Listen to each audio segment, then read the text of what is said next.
Assalamualaikum, selamat pagi dan salam sejahtera.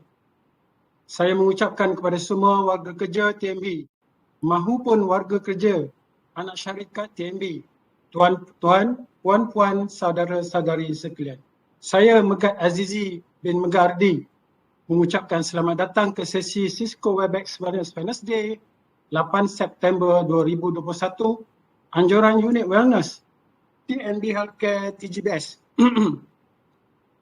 Bersua kita kembali ke sesi Webex Wednesday insyaAllah yang akan diadakan pada setiap hari Rabu masa yang sama dari jam 10 pagi sehingga 12.30 hari dengan pelbagai topik menarik berinformasi yang telah diatur sepanjang tahun 2021 yang merangkumi pelbagai isu kesihatan dalaman dan juga luaran.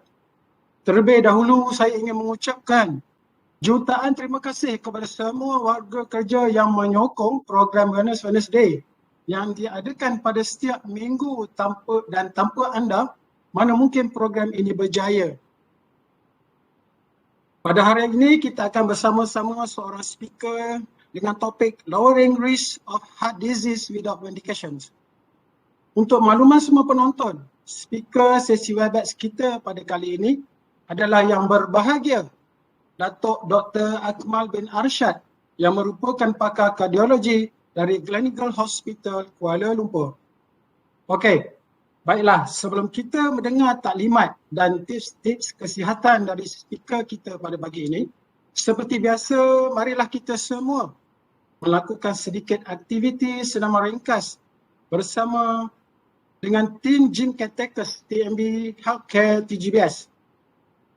Jangan tengok saja tuan-tuan dan puan-puan, jom mari kita melakukan senaman ringkas bersama-sama dengan Cik Anwar, Gym Catechesis, Stesen Jana Elektrik Bersia, TNB Healthcare TGBS.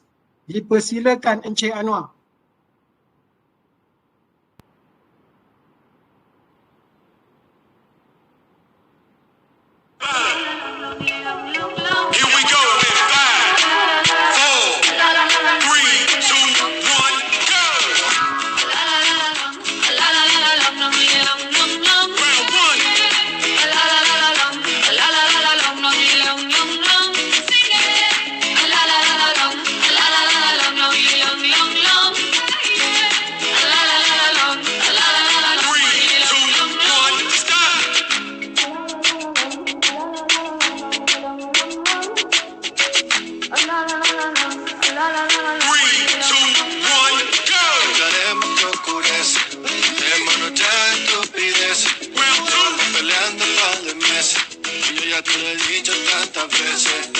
Trato de empezar una conversación, pero no me das bien por tu atención. Quieres siempre hacer lo que te da la gana, pero quieres arreglar todo en la cama.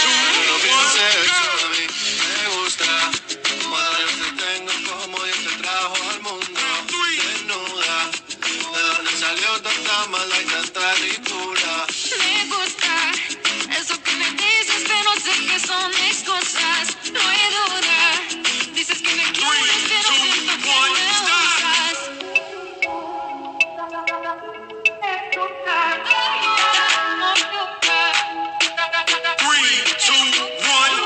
En la cama se resuelven los problemas, pero el amor perfecto solo se ve en novelas. Cuando hablo con otro te me quejas, pero tú solito eres quien me aleja. Tú no miras tus palabras y me hieres. Si me dejas y te vas es porque quieres.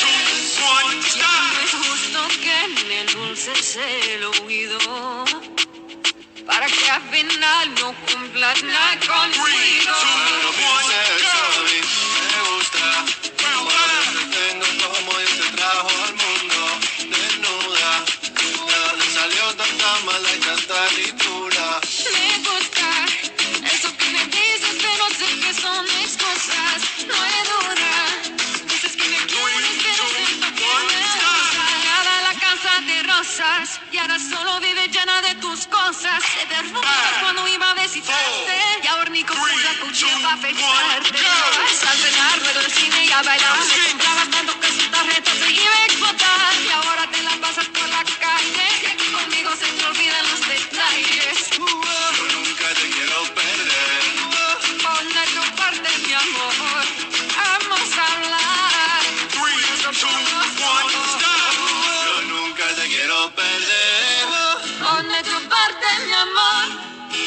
quieres hablar. Eso por los dos. La la la la long, la la la la long, long, long, long. La la la la long, la la la la long, long, long, long. La la la la long, la la la la long, long, long, long, long. La la la la long, la la la la long, 3, 2, 1, stop!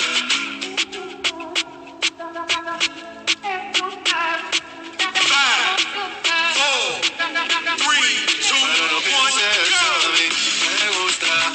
Cuando yo te tengo como Dios te trajo al mundo, desnuda. ¿De dónde salió tanta maldad y tanta ricura? Me gusta eso que me dices, pero sé que son excusas. No hay duda.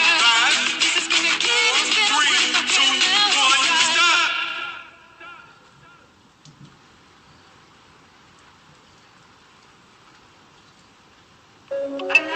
Welcome to Tabata.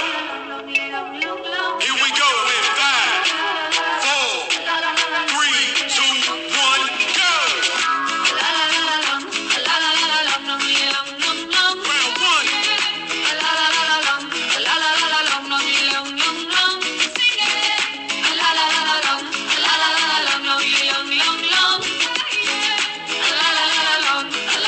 Three, two, one, stop!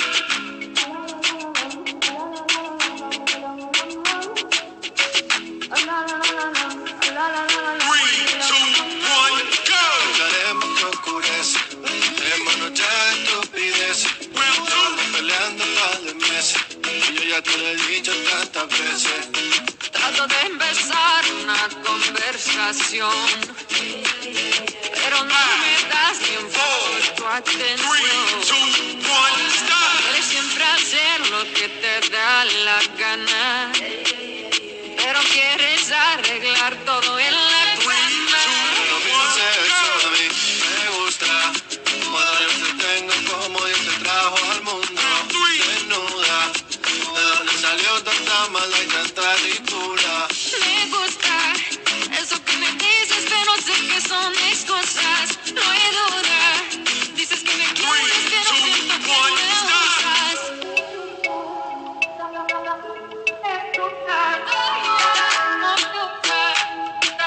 3, 2, 1, go! En la cama se resuelven los problemas, pero el amor perfecto solo se ve en novelas. Round 4. Cuando hablo con otro te me quejas, pero tú solito eres quien me aleja. Tú no me miras tus palabras y me hieres. Si me dejas y te vas es porque 3, 2, 1, no stop! es justo que me endulces el oído.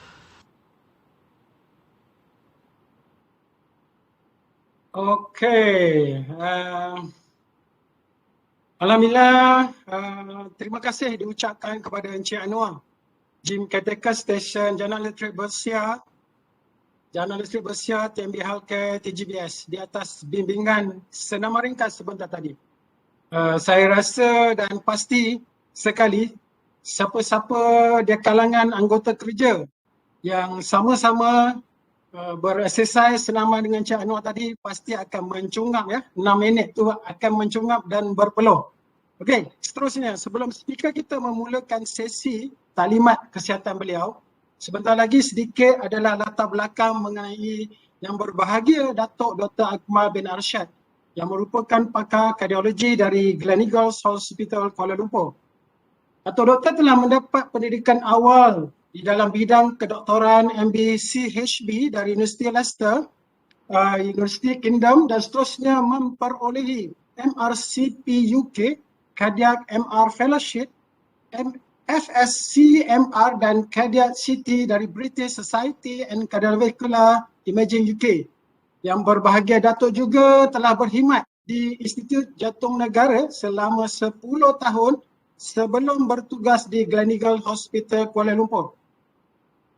Okey, kepada sesiapa yang ingin menanyakan sebarang soalan yang berkaitan dengan topik pada pagi ini, iaitu lowering risk of heart disease without medication, silalah menggunakan ruang Q&A. Saya ulang, kepada sesiapa yang ingin menanyakan sebarang soalan yang berkaitan dengan topik pada pagi ini, iaitu lowering risk of heart disease without medication, silalah menggunakan ruang Q&A dan bukan di ruang chatting ataupun chat. Tanpa membuang masa lagi, saya serahkan sekarang sesi Webex kita ini kepada yang berbahagia, Dato' Dr. Akmal bin Arsyad dari Gleneagle Hospital Kuala Lumpur. Dipersilakan yang Okey, Assalamualaikum. Salam sejahtera, selamat pagi. Terima kasih Tuan Megat Azizi Megat Ardi sebagai pengerusi majlis. First of all, I would like to extend my gratitude. Terima kasih banyak kerana jemput saya dalam platform virtual yang kita buat pada pagi ini, anjuran TNB Healthcare. I gather that you have this program called Wellness Wednesday. Program ni amat dialu-alukan sebab kita sebagai cardiologist atau pakar jantung di Malaysia ni pun kita lebih suka kepada program-program yang boleh menggalakkan pengurangan kepada masalah kesihatan jantung rather than merawat. So let me just share my screen first. Saya tunjuk. Nampak tak screen tu? Tuan Haji Megat Azizi ada? ada. Clear tak? Clear, Dato'. Ya, okay. Okay, thank you. So the topic that was given to me is lowering risk of heart disease without medication. Dan banyaklah persoalan yang diajukan. Boleh ke saya tak ambil ubat-ubatan and then nak jaga masalah jantung? Jawapannya boleh. So kalau you tengok macam mana Encik Anwar tadi buat senaman, kalau you buat tu pagi, tengah hari dan petang setiap hari, kebanyakan masalah kesihatan boleh dikurangkan dengan serta-merta. Okey, saya share slide saya. But before we do that, maybe saya nak bercerita sedikitlah tentang masalah or the burden of heart disease in Malaysia yang pada saya dari segi figure, dia punya nombor itu amatlah menakutkan. It's extremely worrying dan merisaukan. So kalau kita lihat dalam data yang saya tunjuk ni, daripada data yang direkodkan dari tahun 1990-an sehingga ke tahun 2000, ini adalah jumlah pesakit yang di-refer atau dirujuk kepada center di Kuala Lumpur kerana masalah kesihatan jantung. Dan nombor ini, the increase of the pattern, kalau kita lihat, meningkat secara exponential. Di mana pada tahun 2014-2015, hampir suku juta pesakit yang hadir setiap tahun ke Kuala Lumpur untuk menerima rawatan berkaitan dengan masalah jantung. Kalau kita lihat statistik dari segi penyebab or causes of death in Malaysia yang terbaru, walaupun sekarang ni isu besar ialah COVID pandemic, akan tetapi kalau kita lihat pada bulan November 2020, data yang dikeluarkan oleh Pusat Statistik Malaysia menunjukkan pembunuh nombor 1 di Malaysia sehingga kini masih serangan jantung dan masalah yang berkaitan dengan aterosklerosis iaitu ischemic heart disease. So ini masalah serangan jantung dan stroke. Bukan itu saja, kalau kita lihat dari segi data di seluruh dunia, untuk orang yang ada masalah lemah jantung, so heart failure hospitalization yang perlu dimasukkan ke hospital, kalau ikut di luar negara tu, dia punya rate of admission setiap tahun mungkin 1 ke 3%. Tidak berapa tinggi, tapi kalau nak dibandingkan dengan Malaysia, sehingga ke 10% dia punya rate of admission kerana lemah jantung. Lemah jantung ni, untuk makluman kepada semua pendengar, dia lebih kepada stage akhir. Ini dah peringkat akhir. Maksudnya kalau dalam sequence of the heart disease punya continuum tu, ini kira dah peringkat yang terakhir. Kalau setiap tahun kita ada 3 juta pesakit yang masuk ke hospital, hampir 300,000 kemasukan hospital di Malaysia adalah melibatkan masalah lemah jantung. And what is more worrying ialah kita punya populasi di Malaysia ni, bila dia dapat serangan jantung, kita berlaku pada usia yang jauh lebih muda. Sekiranya kita bandingkan dengan penduduk atau populasi di luar negara, di tempat lain, lebih-lebih lagi di Eropah. Ini data yang saya nak share, ini kita panggil Acute Coronary Syndrome NCVD ACS Registry. So di kalangan doktor-doktor jantung di Malaysia, particularly the National Heart Association of Malaysia, kita kumpul data. Jadi kita nak lihat banding dengan rakan-rakan kita di Southeast Asia, sebagai contoh di Thailand dan di Singapura. kita dapati pesakit-pesakit Malaysia yang menerima rawatan masalah serangan jantung berlaku pada usia yang lebih muda, sangat muda berbanding dengan orang di Thailand dan di Singapura. Dan apa yang sangat merisaukan, ada hampir 7% merekanya umur kurang dari 40. Kalau umur kurang dari 40 ni dikira adalah pesakit yang sangat muda sudah mendapat serangan jantung. Tapi ini tidak mengejutkan kerana jika kita dapati dari segi trending of the prevalence, maksudnya berapa ramai yang ada masalah yang boleh meningkatkan risiko jantung, sebenarnya nombor tu makin lama makin meningkat. So kita ada pesakit yang bertambah kerana kandungan kolesterol yang tinggi, pesakit bertambah kerana masalah darah tinggi, hypertension, diabetes, hisap rokok dan berat badan yang berlebihan. So masa-masa ni dia bertambah-tambah. So kalau kita lihat dalam carta yang saya tunjuk ni, jantung ni, dia mula daripada kiri tu. Kalau tengok dekat bahagian bawah, dia ada tulis risk factors. So inilah faktor-faktor yang menyebabkan seseorang boleh mendapat masalah jantung. Bila faktor ni bertambah, maka berlakulah proses yang kita panggil atherosclerosis, di mana ada penempelan lemak di dalam salur darah, di mana hasil di pertengahan tu boleh dapat serangan jantung yang menyebabkan berlaku kerosakan jantung, akhirnya jantung menjadi bengkak dan lemah. Jadilah dia kita panggil heart failure atau lemah jantung. Jadi apa yang kita nak buat sekarang ialah nak maklumkan kepada orang ramai bahawa perkara ini boleh dielak dan dikurangkan. Jadi saya nak cerita sedikit in terms of the system of jantung. Jantung kita ni ada 3 salur darah utama, 1 di belah kanan, 2 di bahagian kiri. Dan tugas salur darah ni lah membekalkan darah kepada daging jantung supaya daging jantung boleh berfungsi dengan baik. Salur darah ni bila kita dilahirkan memang dia cantik bersih, macam pipe yang kita nampak ni. Tapi atas faktor-faktor tertentu ada penempelan lemak yang berlaku di dalam salur darah jantung yang kita panggil plaque, di mana lama kelamaan dia mengganggu pengaliran darah. Jadi kawasan jantung yang tidak dapat cukup bekalan darah tu lama kelamaan akan jadi sakit, rosak dan bengkak. Ini lagi satu diagram untuk tunjuk bagaimana proses penempelan lemak tu jadi bertambah parah dan kawasan daging jantung yang tidak cukup bekalan darah tu dia akan jadi sakit. Adapun konsep of myocardial infarction atau serangan jantung boleh berlaku walaupun sempit itu tidak berapa teruk. Ini berlaku apabila plug itu kita panggil rupture. Rupture tu kalau saya guna perkataan bahasa Melayu tu saya cakap terkupil lah. Bila dia terkupil atau rupture, maka terbentuklah ketul darah beku. Maka tidak terkejutlah kalau ada sidang pendengar ada mendengar pesakit jantung makan ubat cair darah. Ubat cair darah ni dia mengurangkan risiko pembentukan ketul darah beku di dalam salur darah jantung untuk mengurangkan risiko jantung. Ini saya nak share sedikit macam mana kesan kepada serangan jantung. Jadi gambar di sebelah kiri ni merujuk kepada jantung seseorang yang sihat. Ini bilik jantung belah kiri yang saya tunjuk dengan cursor saya. Ini bilik jantung belah kanan. Kita dapati dia punya kekuatan mengepam dia bagus dan sihat. Untuk yang di sebelah kanan, tuan-tuan dan puan-puan, dapati bahagian jantung atas ni dia tak bergerak sangat dan dindingnya pun sudah jadi nipis. Jadi kita tahu serangan jantung ni adalah antara satu-satu faktor yang boleh menyebabkan seseorang mendapat masalah lemah jantung. Now, when we talk about prevention, kita tahu dari segi maklumat dan data yang mengatakan preventing risk factors early in life is very powerful. Apa maksud dia? Maksud dia dalam banyak kajian menunjukkan jika umur kita mencecah umur 50 tahun, siapa yang 50 tahun hari ini boleh tengok diri sendiri.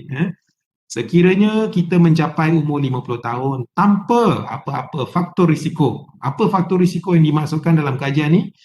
Satu, kolesterol, kalau tak ada kolesterol. Kedua, tekanan darah tinggi, blood pressure, jika tiada. Ketiga, kencing manis, tak ada kencing manis. Keempat, tidak hisap rokok, non-smoker. Dan kelima, badannya slim dan kurus, body mass index yang sesuai untuk ketinggian masing-masing. Maka didapati kalau capai umur 50 tahun tanpa ada apa-apa of this risiko, maka kebarangkalian untuk seseorang itu mendapat masalah jantung pada umur 80 adalah sangat rendah. And therefore the fokusnya bukan nak makan ubat. Fokusnya bukan nak datang clinical dan buat rawatan jantung. The focus is to control all these risk factors supaya di kemudian hari kita tidak diganggu oleh masalah-masalah yang berkaitan dengan jantung. Dalam kajian ini juga dia tunjuk sekiranya kita hanya ada 2 saja faktor risiko. So mungkin kita ada kolesterol dan kita ada darah tinggi. Secara mendadak dia punya risiko untuk dapat masalah jantung tu jadi tinggi. Sebagai contoh untuk lelaki, kalau tengok sini, kalau tak ada faktor risiko jantung cuma 5%. Tapi bila kita ada 2 atau lebih risk factors, maka risikonya akan naik mencanak-canak sampai ke 68%. Untuk wanita, kalau mereka tiada risiko pada umur 50 tahun, risiko jantung cuma 8%. Jika mempunyai 2 atau lebih risk factors, maka risiko jantung meningkat sehingga 50%. Dan kalau fakta ini tidak menakutkan tuan-tuan dan perempuan, saya pun tak tahulah apa nak cakap. So apakah risk factor? Seperti yang disebutkan pada peringkat awal, smoking, hisap rokok, kegemukan, darah tinggi, kencing manis, kolesterol, pemakanan yang tidak seimbang dan sihat, tidak bersenam, macam kita punya Encik Anwar tadi, tak bersenam. Saya tengok Encik Anwar bersenam, dia kurus dan dia bersenam. You have to follow him. Ada juga faktor-faktor risiko yang kita tak boleh nak ubah. Tapi faktor risiko ni kalau kita tak boleh nak ubah, kita jaga yang kita boleh kawal lah. Antaranya faktor umur. Apabila faktor umur meningkat, risiko jantung juga bertambah. Faktor seks ni maksudnya lelaki atau perempuan lah. Bukannya sexual activity. So kalau lelaki, risiko jantung lebih tinggi. Kalau wanita, rendah kerana the protection by the hormone. Tapi once they reach the menopause, bila dah sampai tahap menopause, maka risikonya sama saja. Genetik, kalau ada banyak faktor keturunan. Race, kalau di Malaysia ni, untuk yang golongan berbangsa Melayu dan bangsa India, maka risiko untuk masalah jantung jauh lebih tinggi berbanding bangsa yang lain. Jadi kita nak kena perhatikan kalau kita ada banyak keturunan, kalau pak saudara, mak saudara, atuk dan nenek banyak masalah jantung, maka ada kebarangkalian kita pun ada risiko. Nah, saya nak share di sini symptoms of heart attack, sebab benda macam ni kita kena maklum ramai-ramai. Kadang bila kita share dekat WhatsApp dalam grup tu, mungkin benda-benda yang mungkin tidak ada kaitan. So ni saya nak tunjuk daripada buku teks di UK, symptoms of heart attack ni. Kalau tanda-tanda jantung, selalu sakit dada di bahagian pertengahan jantung, mungkin boleh merebak ke tengkuk, mungkin boleh merebak ke leher, ke belakang, lengan, tangan, bahu, kadang-kadang ada berlaku di perut lah.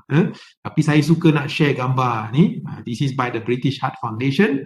Dia depict how someone when they experience a heart attack, macam tu rasa dia. Dadanya seperti dijerut oleh tali pinggang yang ketat, nafas pun sesak, muka pun pucat, berpeluh-peluh, dada rasa sangat ketat, nak buat apa pun rasa tidak menentu. Janganlah cari ubat-ubatan tradisional. Bersegeralah ke hospital. Inilah dia punya recommendation. The chest pain is your body saying call 999. Now this is very important and I always emphasize this. Kalau saya bagi talk tu, ni zaman sebelum COVID lah. Sebelum COVID, kebanyakan institusi yang saya lawati, ramai wanita berbanding lelaki. Sama ada mungkin lelaki tak minat dengan topik jantung, saya tidak pasti, tapi saya ada bagi penekanan untuk masalah jantung bagi wanita kerana wanita dia lain sikit, dia punya character of presentation untuk masalah jantung. Dia tak sama macam semua orang untuk ke semua waktu lah. So bila dibuat interview, checking in terms of the audit, in terms of the symptoms of presentation untuk mereka yang ada masalah jantung, this is released by the Mayo Clinic, one of the institution in the United States. 71% wanita yang ada serangan jantung kata gejala dia cuma penat, tidak bertenaga, fatigue. And then 42% kata sesak nafas, 42%. 39% kata rasa loya, mual. 35% complain of cold sweats, berpeluh-peluh. Hanya 30%, 1/3 saja kata sakit dada. Maka untuk wanita kena berhati-hati kerana your symptoms are not the same as the rest of the population. There's a small number also pun complain of abdominal discomfort, sakit perut. Ada juga yang komen back and shoulder pain. Nah, mengapa saya emphasis on this point? Kerana dari segi prognosis atau kebarangkalian sembuh untuk wanita ni, bila kita tengok data-data di hospital, mereka not so good lah. So in hospital post-MI mortality, maksudnya kadar kematian setelah serangan jantung adalah lebih besar di kalangan wanita berbanding lelaki. 9% versus 4%. Sekiranya seorang wanita mengalami stroke, maka kebaran kalian untuk mendapat meninggal dunia tu dia lagi tinggi berbanding lelaki, 16% to 8% in some of the demographic data. And selalunya setelah setahun ada serangan jantung, the mortality rate for wanita is much higher in men. Jadi kita pun kata mengapa jadi macam ni?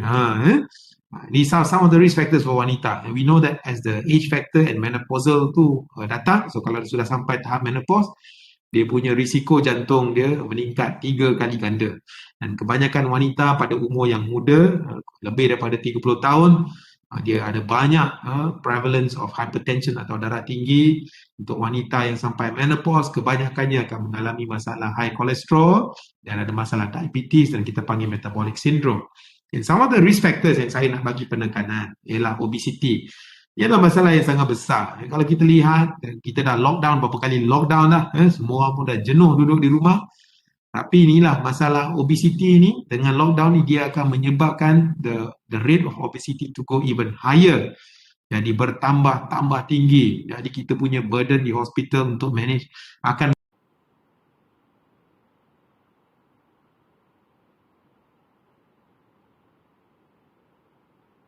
2% individu dewasa yang mempunyai berat badan BMI melebihi 25 jatuh kepada skala obesity. Jadi kita nak tengok kawan-kawan kita yang lain lah. So kita kena contohi Laos, tu 13% kurus. Kalau nak jadi kurus betul, nak tengok Vietnam, 10% saja. Nombor tu pun tak nampak ada dekat skrin. So this is one of the thing that is important, ratio. The other thing that I wanted to note ialah dari segi the deposition of the lemak. Lemak kat mana tu dia ada kepentingan kerana ada banyak kajian menunjukkan the waist to hip ratio. Sekiranya seseorang tu mempunyai banyak abdominal adipose tissue. So maksudnya dekat perut, bukan dekat pinggul. So kalau perut tu terlalu banyak lemak, these are the type of lemak that will induce metabolic syndrome. Sindrom yang menyebabkan kencing manis, darah tinggi, kolesterol, ubat pun kadang tidak boleh kawal. Jadi kita kenalah melihat kepada kita punya pinggang. Untuk lelaki, ada kajian menunjukkan sekiranya kita punya pinggang ukur lilit melebihi 40 inci, maka risiko jantung sangatlah tinggi. Untuk wanita, 35 inci. So, I sometimes recommend that we should try and look like a pear. Buntut besar sikit, pinggang slim tak apa. Tapi jangan perut tu yang besar. So, these are some of the risk factors lah, yang perlu diberi penekanan. Now, sekarang ni kita dah dalam era yang semua orang pun online dan virtual. Tapi the good thing is that some of the individu yang kita jumpa lah, saudara mara, atuk, nenek dan sebagainya, kita boleh tolong tengokkan. Saya nak share sikit some of the physical signs atau tanda-tanda di badan masing-masing yang boleh berkait dengan masalah jantung. Ini pertama, tengok dekat mata. Nampak ada gembing sikit tu di atas bahagian mata. Ada setengah orang akan bubuh makeup banyak-banyak untuk cover. Boleh, tak ada masalah. Tapi yang pentinglah buat pemeriksaan kolesterol kerana ini kita panggil xanthelasma. Xanthelasma ni adalah tanda-tanda kolesterol yang sangat tinggi, perlu diperiksa. Dan saya ada pesakit yang mempunyai kandungan kolesterol tinggi kerana xanthelasma. Apabila kita beri rawatan, kita turunkan kolesterol dengan ubat yang dipanggil statins, perlahan-lahan yang xanthelasma di dalam mata ni pun berkurangan. Yang kedua ada ring putih. Nampak tak ring putih tu? Di corneal arcus kita panggil. Ini pun adalah salah satu daripada tanda kolesterol yang sangat tinggi. Lalu kolesterol yang tinggi ini menjadi punca kepada masalah jantung. Dan saya ada banyak kes yang boleh saya kongsi bersama. Pesakit ni kurus, tidak isap rokok, tak ada kencing manis, tak ada darah tinggi. Tapi hanya ada kolesterol yang tinggi. Dan itu adalah faktor yang sudah cukup untuk menyebabkan mereka mendapat masalah sakit jantung. Nah, kalau lihat di kaki, lihat di kaki, ni kita panggil tendon xanthomata. Kalau ada sedikit pembengkakan di bahagian belakang tu, dan selalunya kalau kita pegang dia tu, dia lembut, dia tidak keras, dia lembut macam lemak. Ini kita panggil tendon xanthomata. Juga adalah kerana kandungan kolesterol yang terlalu tinggi. Apa lagi saya boleh share? Earlobe crease. Ni ada macam pelipat di telinga. Ini mungkin tidak spesifik, so it might not be so accurate, tapi ada study menunjukkan sekiranya seseorang ada pelipat atau line di earlobe, di telinga tu, capang telinga, di sini tunjuk tu, dia ada risiko dengan masalah penyempitan pada salur darah jantung. Maka saya punya conclusion lah, dalam pada kita virtual online tengok-tengok ni, kita boleh tengok ahli keluarga kita, kalau ada tanda-tanda macam ni, janganlah berlengah-lengah, mesti nak kena buat pemeriksaan yang lebih teliti dan detail. Now if you come to the hospital and then buat pemeriksaan untuk jantung, ni ada banyak ujian kita buat lah. So kalau seseorang tu ada sakit dada, sesak nafas, mengah dan penat, antara ujian yang kita buat, kita panggil ECG. So ECG ni dia tak sakit. Kita letak beberapa leads di dada dan kita tengok signal jantung. If you look at this signal, ni kita panggil the tombstone sign, tanda batu nisan. Mengapa cakap macam tu? Kerana pada peringkat awal sebelum tahun 1930-an, sekiranya seseorang mempunyai tanda ECG jantung seperti ini, selalu tiada rawatan pada ketika itu. Maka mereka akan letak pesakit di hujung bilik di hospital dan panggil the priest lah, panggil ustaz baca doa. Tapi sekarang keadaan berbeza. Bila seseorang hadir ke hospital dengan tanda seperti ini, kita panggil ST elevation MI atau serangan jantung yang teruk. Kita akan terus bawa dia ke bilik angiogram, buat prosedur untuk buka saluran darah jantung yang sudah menyempit. Nanti saya tunjuk lepas ni.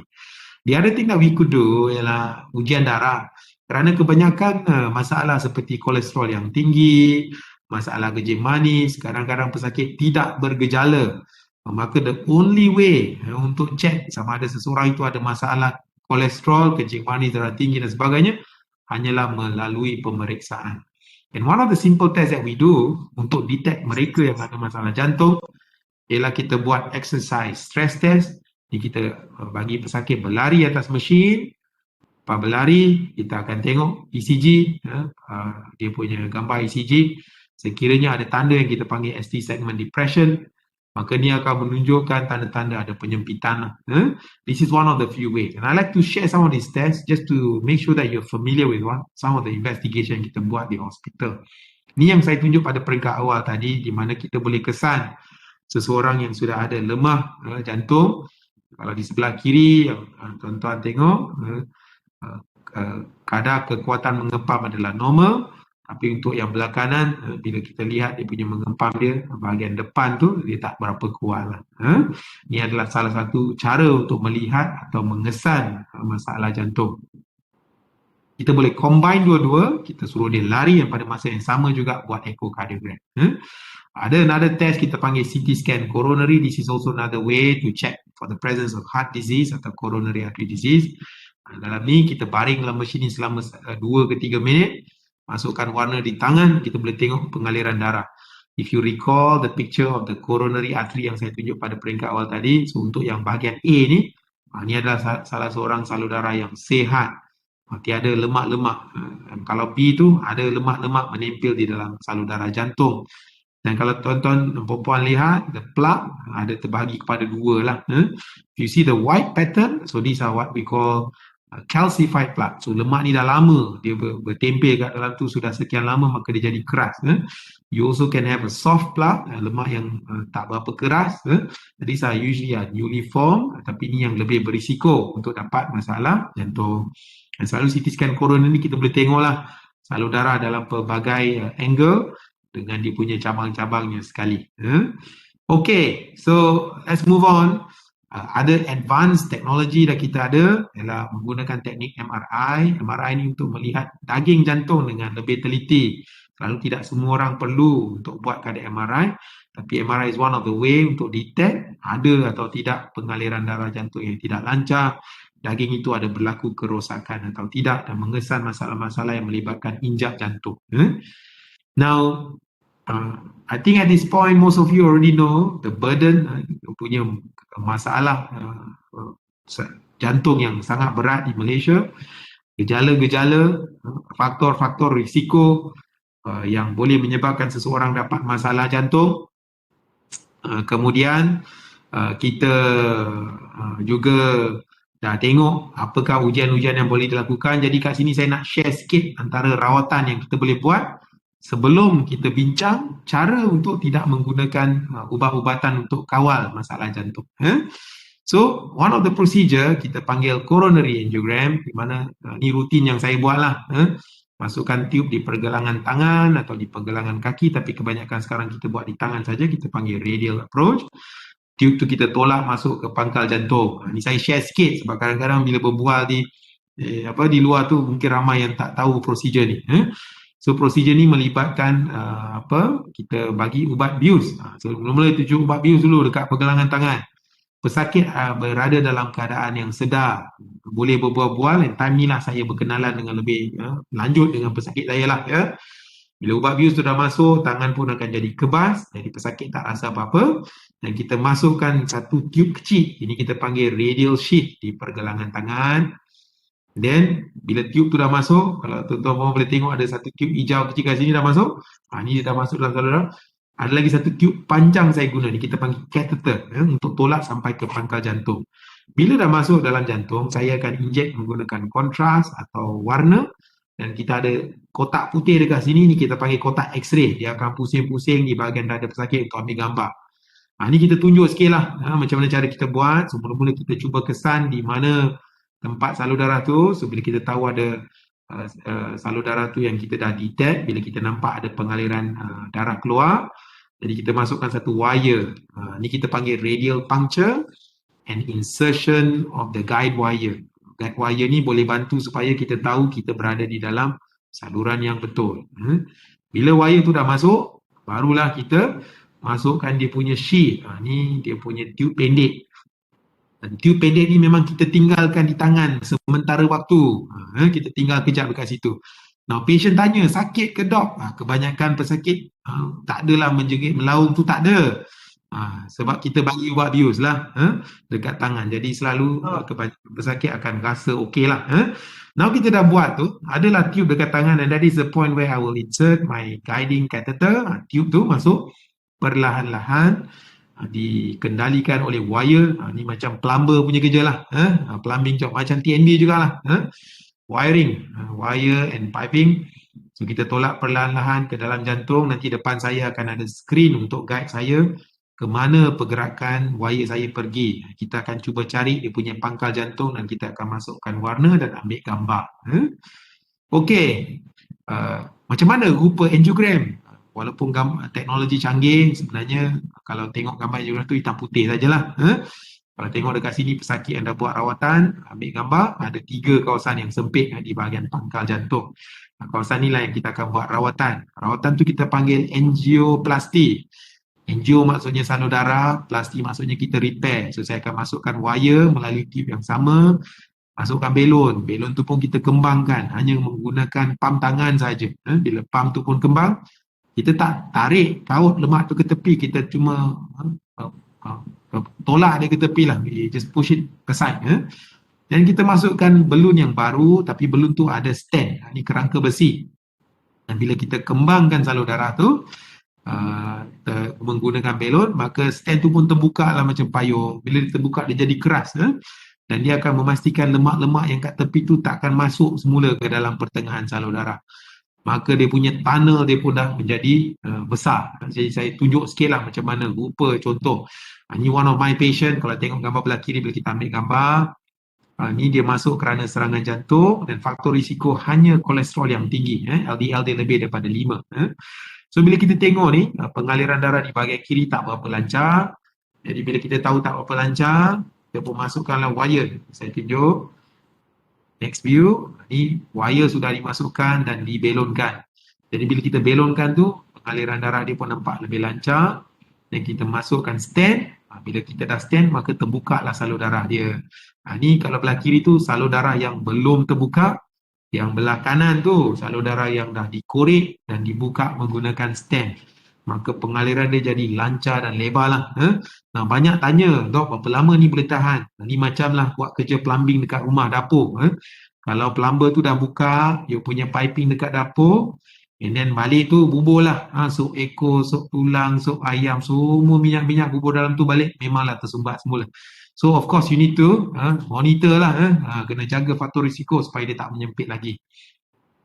Nah, soalan yang saya selalu diajukan juga ialah, boleh tak orang muda dapat jantung dok? Memanglah boleh. Ni contoh satu patient saya daripada Kota Baru, 31 years old.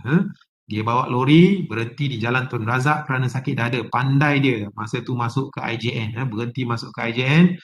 tengok ECG memang ada tunjuk masalah jantung, so kita pun kata tak boleh tunggu, bergegas masuk kat makmal, buat prosedur, memang didapati bahagian belakangan jantung ada masalah penyempitan, heart attack. Ini lepas kita buat rawatan. Apa faktor risiko dia? Saya ingat dia pasal dia bawa lori jauh. Maka macam mana nak mengisi masa lapang bila bawa lori isap rokok. Jadi rokok tu mungkin terlalu banyak lah untuk dia lah. So I think this is one of the risk factors. Ini adalah contoh bila orang tu ada serangan jantung, kita boleh sedut dia punya ketul darah beku yang menyebabkan heart attack. Kalau tengok tu kecil inilah yang boleh membawa kemusnahan, boleh membunuh. So sometimes when I do my procedure, kita jadi lebih humble lah. Manusia ni bila-bila masa saja atas faktor asbab yang kecil seperti ini pun kita boleh jadi sangat susah. Jadi niat saya buat program hari ini supaya kita boleh sama-sama mengingatkan masing-masing. Bila saya mengingat orang lain tu, saya mengingatkan diri saya sekali. So kadang saya nak makan tu pun saya teringat juga. So baguslah kita ingatkan each other. Ni contoh pesakit lain yang dia punya ketul darah beku terlalu banyak. Lepas sedut pun masih banyak juga ketul darah beku, in which we have to use some medication lah. Untuk yang bertanya tentang stent ni, rupa dia, untuk tanya belon macam mana rupa, saya ada ambil video sekali lah nak tunjuk. Pump dia tu nampak macam pump tangan biasa, macam pump bicycle saja kan. Ni tube belon yang belum dikembangkan, jadi bila kita pump sikit tu, perlahan-lahan belon tu mengembang. Jadi doktor kita boleh pilih lah saiz belon, berapa panjang, berapa lebar. Ni pun macam buat baju kat kedai tailor. So kalau saya tengok salur darah kecil 2.5, kita ambil lah 2.5mm. Kalau dia punya lengan panjang, stand panjang, kita ambil cukup panjang. So this is just some of the devices that we use. Okay. Ada juga kes yang mana saya tak boleh nak buat balloon dan stand, saya akan refer kepada pakar bedah. Pakar bedah ni yang macam Dr. Mahathir lah, buat open heart surgery. Ni buka di dada, so dia nampak ni dada pesakit, yang besi kat tepi ni is the retractor untuk buka. Yang ada nampak yang pink-pink sikit ni adalah salur darah di kaki yang diambil lah, kita panggil vein graft. Jahit buat laluan baru di jantung kerana penyempitannya sudah terlalu teruk dan parah. Apa akan berlaku jika kita tak jaga jantung dengan baik dan ada penyempitan? Lama kelamaan memanglah jantung akan menjadi lemah dan bengkak. Inilah yang kita cakap heart failure atau masalah jantung. Now, kalau tuan-tuan ingat slide saya yang saya tunjuk awal tadi tu, capai umur 50 tanpa apa-apa faktor risiko, maka risiko untuk dapat masalah jantung pada usia 80 sangatlah rendah. Itulah maksud dia, prevention is better than cure. Ada ke cara, kalau yang dengar di TNB ni masih muda lagi kan, umur 20, 30, maka bermulalah you all punya usaha untuk jaga jantung daripada sekarang. Jangan tunggu dah umur 50 baru nak buat. So now ni muda-muda belia semua kena jagalah. So this is my recommendation, kerana kalau kita ada faktor-faktor risiko, so you kena tanyalah sikit, telefon atuk nenek, pak saudara, mak saudara. Kalau ramai yang ada masalah jantung, maka you kena check lebih awal. So ni kita panggil regular check-up and regular monitoring. Belilah mesin blood pressure tu. Sekarang ni kalau you beli yang Omron tu dekat Lazada, mungkin will probably cost you RM140.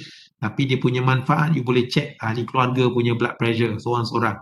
Check hari-hari pun boleh, seminggu sekali pun boleh, sebulan sekali pun boleh. Kalau tak pernah check kolesterol dan gula, kena check. Kalau ada yang merokok, berusahalah untuk berhenti.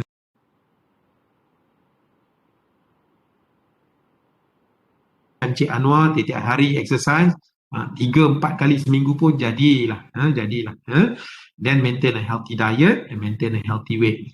Now saya nak share sedikit, this is one of the American College of Cardiology punya konsep. Dia bagi kita cadangan kalau doktor jumpa pesakit, apa perlu buat. The emphasis, maksudnya doktor still kena maklum pada pesakit, bukan terus bagi ubat, tapi kena bagi nasihat mengubah gaya hidup yang boleh membantu mengurangkan risiko. Ada yang bertanya, dok, ada tak cara untuk turunkan gula, turunkan kolesterol, turunkan lemak, turunkan blood pressure tanpa menggunakan ubat? Pada peringkat awal jawapannya ada, dan jawapannya ialah exercise. So exercise is one of the most powerful tools for improving health. Exercise ni ada banyak jenis. mana-mana lah yang boleh meningkatkan salur your degup nadi ni kita panggil aerobic exercise. Macam tadi yang Cik Anwar buat pun sudah mencukupi dan sudah cukup bagus. Kalau tak buat langsung, itulah yang tidak bagus. Kerana dalam banyak kajian menunjukkan apabila kita buat exercise, kandungan kolesterol, blood pressure, kita punya insulin sensitivity dan berat badan semuanya akan menjadi baik. Kan tetapi masa kita tengok lockdown ni banyak dah nak cuba exercise. Mungkin sebelum ni dia tak pernah exercise, mungkin dia suka melancong, tapi mana boleh melancong, sekarang tengah COVID, dia pun belilah basikal mahal-mahal, kayuh laju-laju.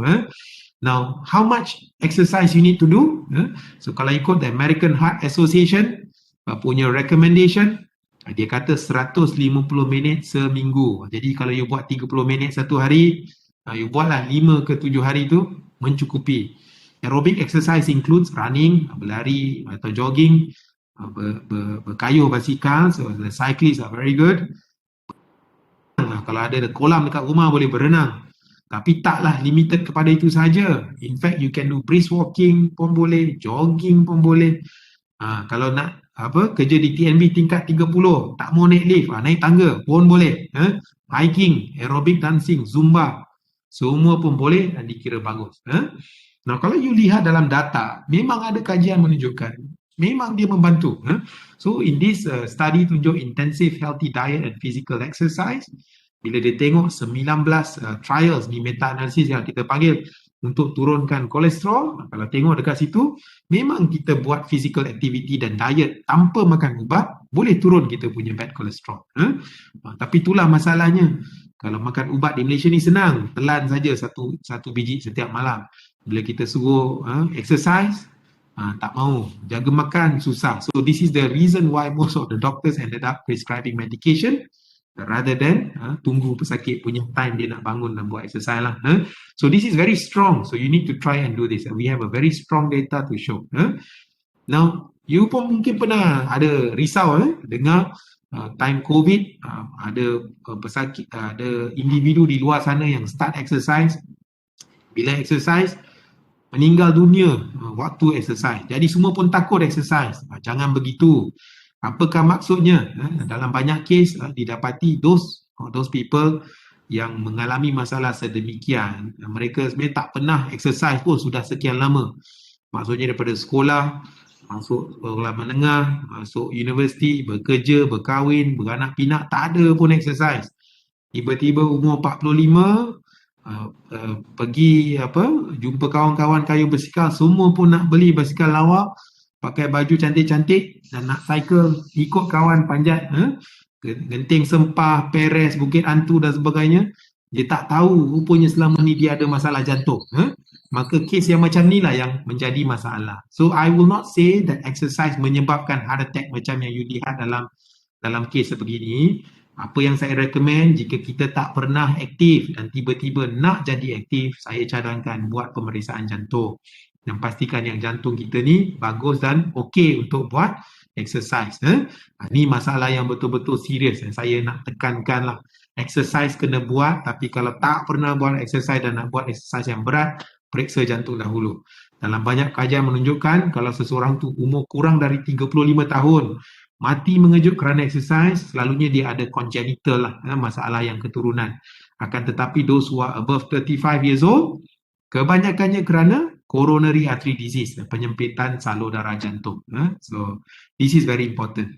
Now, what should you have at home sekarang? Beli, tiap-tiap rumah kena ada penimbang berat badan. Tengok kita punya body mass index. Mengapa? Kerana tadi kan dah tunjuk, kalau you punya berat badan bagus, risiko untuk jantung memanglah kurang. Jadi kalau TNB buat penimbang berat badan, setiap kali masuk office kena timbang, balik kena timbang. Siapa timbang bagus bagi extra bonus, kerana percaya semua staff TNB akan jadi sihat walafiat. Nombor 2, beli pita pengukur. Pita pengukur. Mengapa? Sebab data menunjukkan kalau kita punya ukur lilit pinggang kita besar, maka risiko jantung bertambah tinggi. Kadang kita beli seluar tu ada seluar getah. Jadi bila perut kita kembang, kita pun tak tahu. lebih elok beli seluar yang tak boleh nak dikembangkan. Jadi kita tahu dah ketat, maka minggu tu kita puasa lebih sikit lah. So this is my recommendation lah. Kadang kita terlepas pandang kan, terlepas pandang. Now what else? Sebab blood pressure kita tak boleh nak check, tak tahu, tak ada gejala. Kita check, kalau blood pressure kita ada tinggi sikit dan kita tak mau makan ubat, ada tak cara untuk kurangkan? Ada. So kalau tengok di sini, this is based on many studies, blood pressure reduction without medication boleh berlaku. So kalau you ada physical activity, exercise 30 minit setiap hari, kadar pengurangan blood pressure yang you boleh capai adalah antara 4 ke 9 mm mercury. Maksudnya kalau you check BP yang atas tu jadi 140, boleh turun sampai 130 hanya dengan exercise. Ni exercise saja nak. Ni exercise saja. Kalau you ikut pemakanan yang sihat, ni kita panggil DASH eating plan. Nanti saya explain lepas ni lah ya. Di mana DASH eating plan ni bermaksud pemakanan yang ada banyak buah-buahan, sayur-sayuran dan kandungan lemak yang rendah.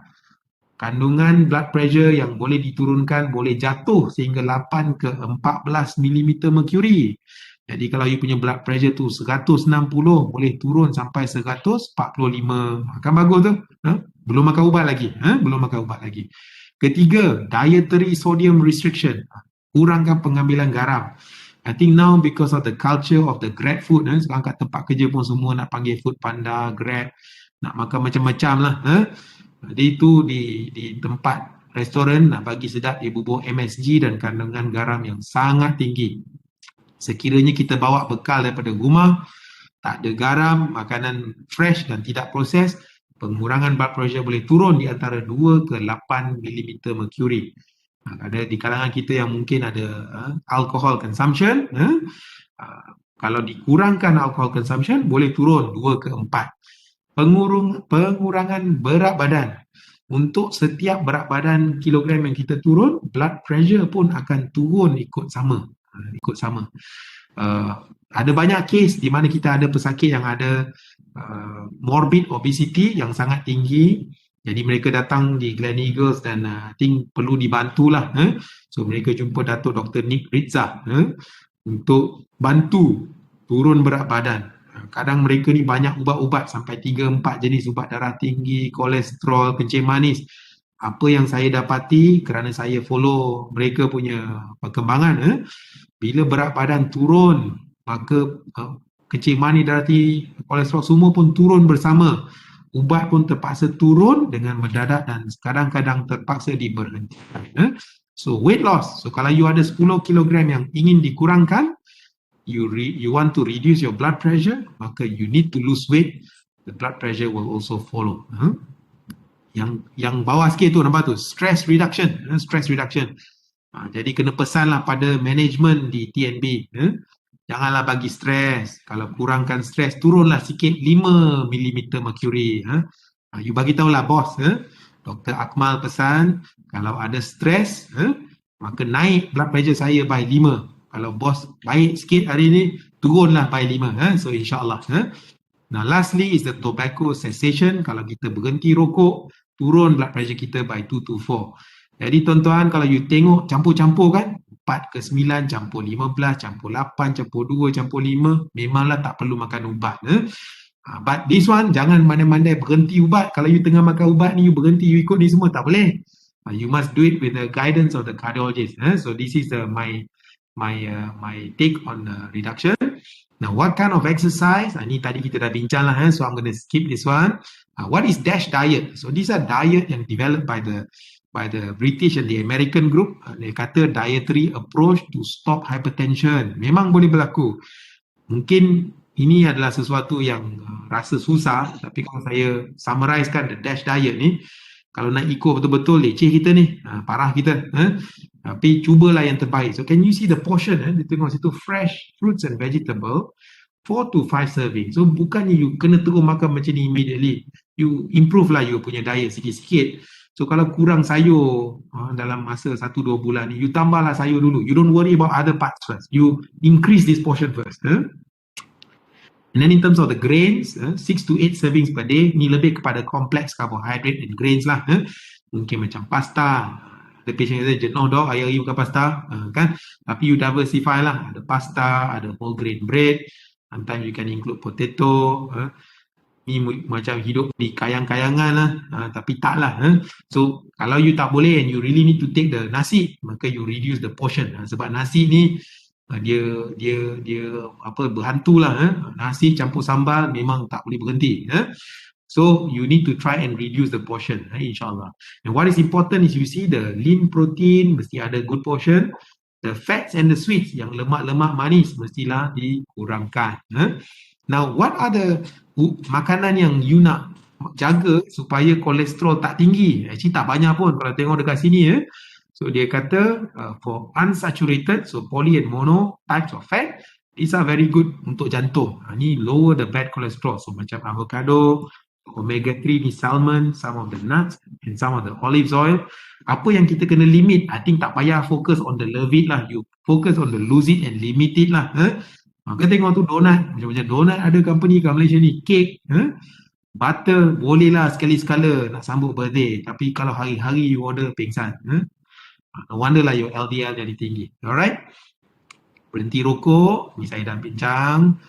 Ni yang penting, you need to arm yourself. Hadirlah ke program-program kesihatan. Sebab tanpa ilmu, macam mana kita nak jaga. So everything in life must be guided by ilmu. Dengan itu saya tamatlah saya punya ni talk for today. So I'm going to pass it back to Tuan Megat Azizi Megat Ardi. Terima kasih banyak TNB. Assalamualaikum, selamat pagi Datuk Doktor. Ya, saya Iman Syarif Muhammad, co-host untuk pagi ni. Oh yes, Iman. Yes. Saya akan handle poll dan juga Q&A pada pagi ni. Sebelum tu saya nak up poll untuk semua. Mohon kerjasama kepada semua staff untuk menjawab soalan poll yang pendek ni. Kejap saya up dulu soalan.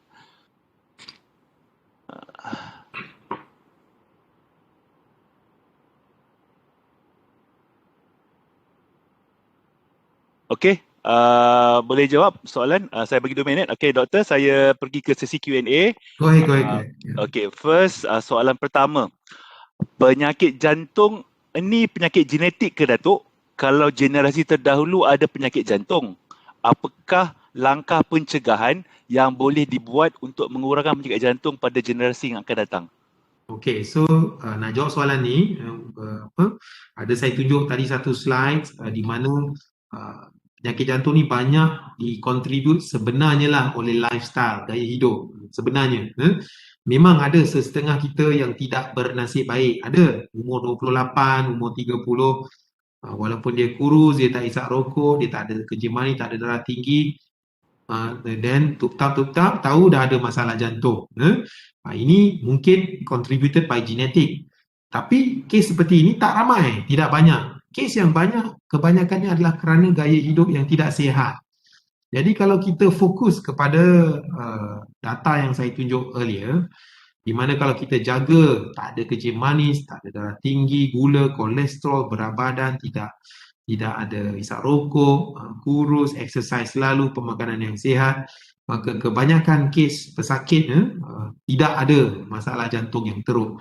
Jadi for me the focus is yes, genetic plays a role, dan kalau you memang ada ramai ahli keluarga yang bermasalah jantung, maka sangat penting you datang lebih awal ke hospital, jangan menunggu sehingga ada gejala. Periksa siap-siap awal-awal. And some of the test yang saya tunjuk tadi tu kita buat stress test untuk pick up kalau orang tu ada masalah jantung pada peringkat awal atau tidak, walaupun dia tidak bergejala atau tak ada apa-apa masalah kesihatan. Dan message yang penting, most of the heart condition are driven by poor lifestyle. Jadi kalau kita invest ni maksudnya kita put effort, kita letak kita punya daya usaha dan tenaga untuk jaga kesihatan kita, sebenarnya dia punya hasil tu akan jadi hasil yang baik lah. Saya harap jawab soalan. Okey, terima kasih Doktor. Datuk, soalan yang kedua, selalu kalau bangun dari keadaan duduk untuk bangun secara mengejut atau tergesa-gesa, akan rasa gelap macam nak pitam. Apakah ada masalah jantung atau darah rendah, doktor? Okay, so ni bergantung kepada situasi lah. Cara yang dia describe tu bunyi macam kita panggil postural hypotension. Postural hypotension bermaksud dia melibatkan postur, lebih-lebih lagi apabila duduk atau baring kemudian bangun. Kemudian tiba-tiba rasa gelap ataupun pening, pitam nak duduk. Ada setengah kes tidak berbahaya, ada setengah kes tidak berbahaya. Bila saya cakap tak berbahaya ni tengok keadaan lah.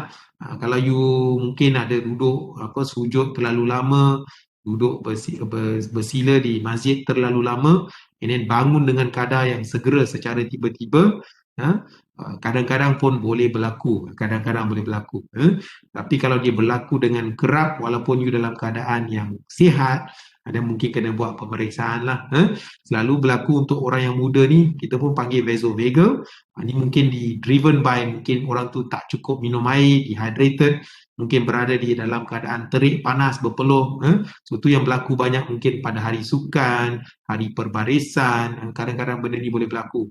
Tapi kalau you are completely well, duduk di rumah, keadaan yang baik, tidak ada trigger, tiba-tiba datang berlaku gelap mata dan terlalu kerap, maka saya nasihat pergi ke hospital dan periksa lah. Sebab ada setengah keadaan rentak nadi, arrhythmias, masalah rentak nadi jantung atau arrhythmias yang boleh mengganggu. Macam mana cara kita nak elak supaya tak berlaku lagi? Kalau dalam keadaan macam tu, selalu kita recommend gaya hidup yang sihat. So you kena well hydrated, minum air yang cukup, kena rajin bersenam. Sebab bila kita bersenam ni, kita punya circulation dalam badan kita bagus. Jadi orang yang jarang bersenam ni, jarang bersenam kan, baring aja, duduk aja. Jadi bila dia bangun, body dia pun tak respon dengan baik untuk improve the circulation to the brain, to the center. Berbanding dengan orang yang rajin bersenam. So I think maybe if there's a big message here, I think you really need to force all the TNB workers to do your Encik Anwar dance every morning lah. Wednesday cukup lah. That is what we're trying to do now, doctor. Well done. Okay, the next question, doctor. Saya ada terbaca produk yang claim biji kolesterol kutil di leher dan bawah mata adalah tanda kolesterol tinggi. Adakah ni faktor yang betul? Betul kan tadi, doktor? Saya cakap. Betul. Tadi saya dah tunjukkan. Okay. Some of the tanda-tanda kan. Okay. Soalan seterusnya, berapa tahun boleh tahan angiogram? Okay. Ni pun tadi saya dah mention. Angiogram ni, walaupun saya seronok buat, memang kita minat, dan kes yang kita buat terlalu banyak. Kalau saya nak cerita lah, dia punya berapa banyaknya, saya tak kira lah di IJN atau di Gleneagles ni, walaupun COVID ke, tak COVID ke, lockdown tak lockdown, orang yang masuk kerana serangan jantung sangatlah ramai. Meriah, doktor. Betul. Yang buat angiogram tiap-tiap hari ada, hari-hari. Allah. Jadi kita pun bukanlah kita seronok nak buat. Kita kalau boleh tak mahu, dan lebih-lebih lagi kita dapati most of the patient ni muda, umur muda. Kalau umur 35, 40. Saya punya patient yang paling muda 28 tahun. Kahwin pun tidak, girlfriend pun tak ada. We already have a stent in the heart. So this is very sad. So that's why I think it's very important. Focus is on prevention. Kita tak mahu ada masalah jantung langsung. Kalau dah terpaksa pasang stent, maka you must remember you need to maintain certain lifestyle. Dah tak boleh dah main-main. Rokok kena berhenti, gula, kolesterol kena jaga, ubat kena makan. So, untuk orang yang dah ada pasang stent ni memang kena makan ubat cair darah dan ubat kolesterol seumur hidup. Allahu Akbar. Maintenance of the stent.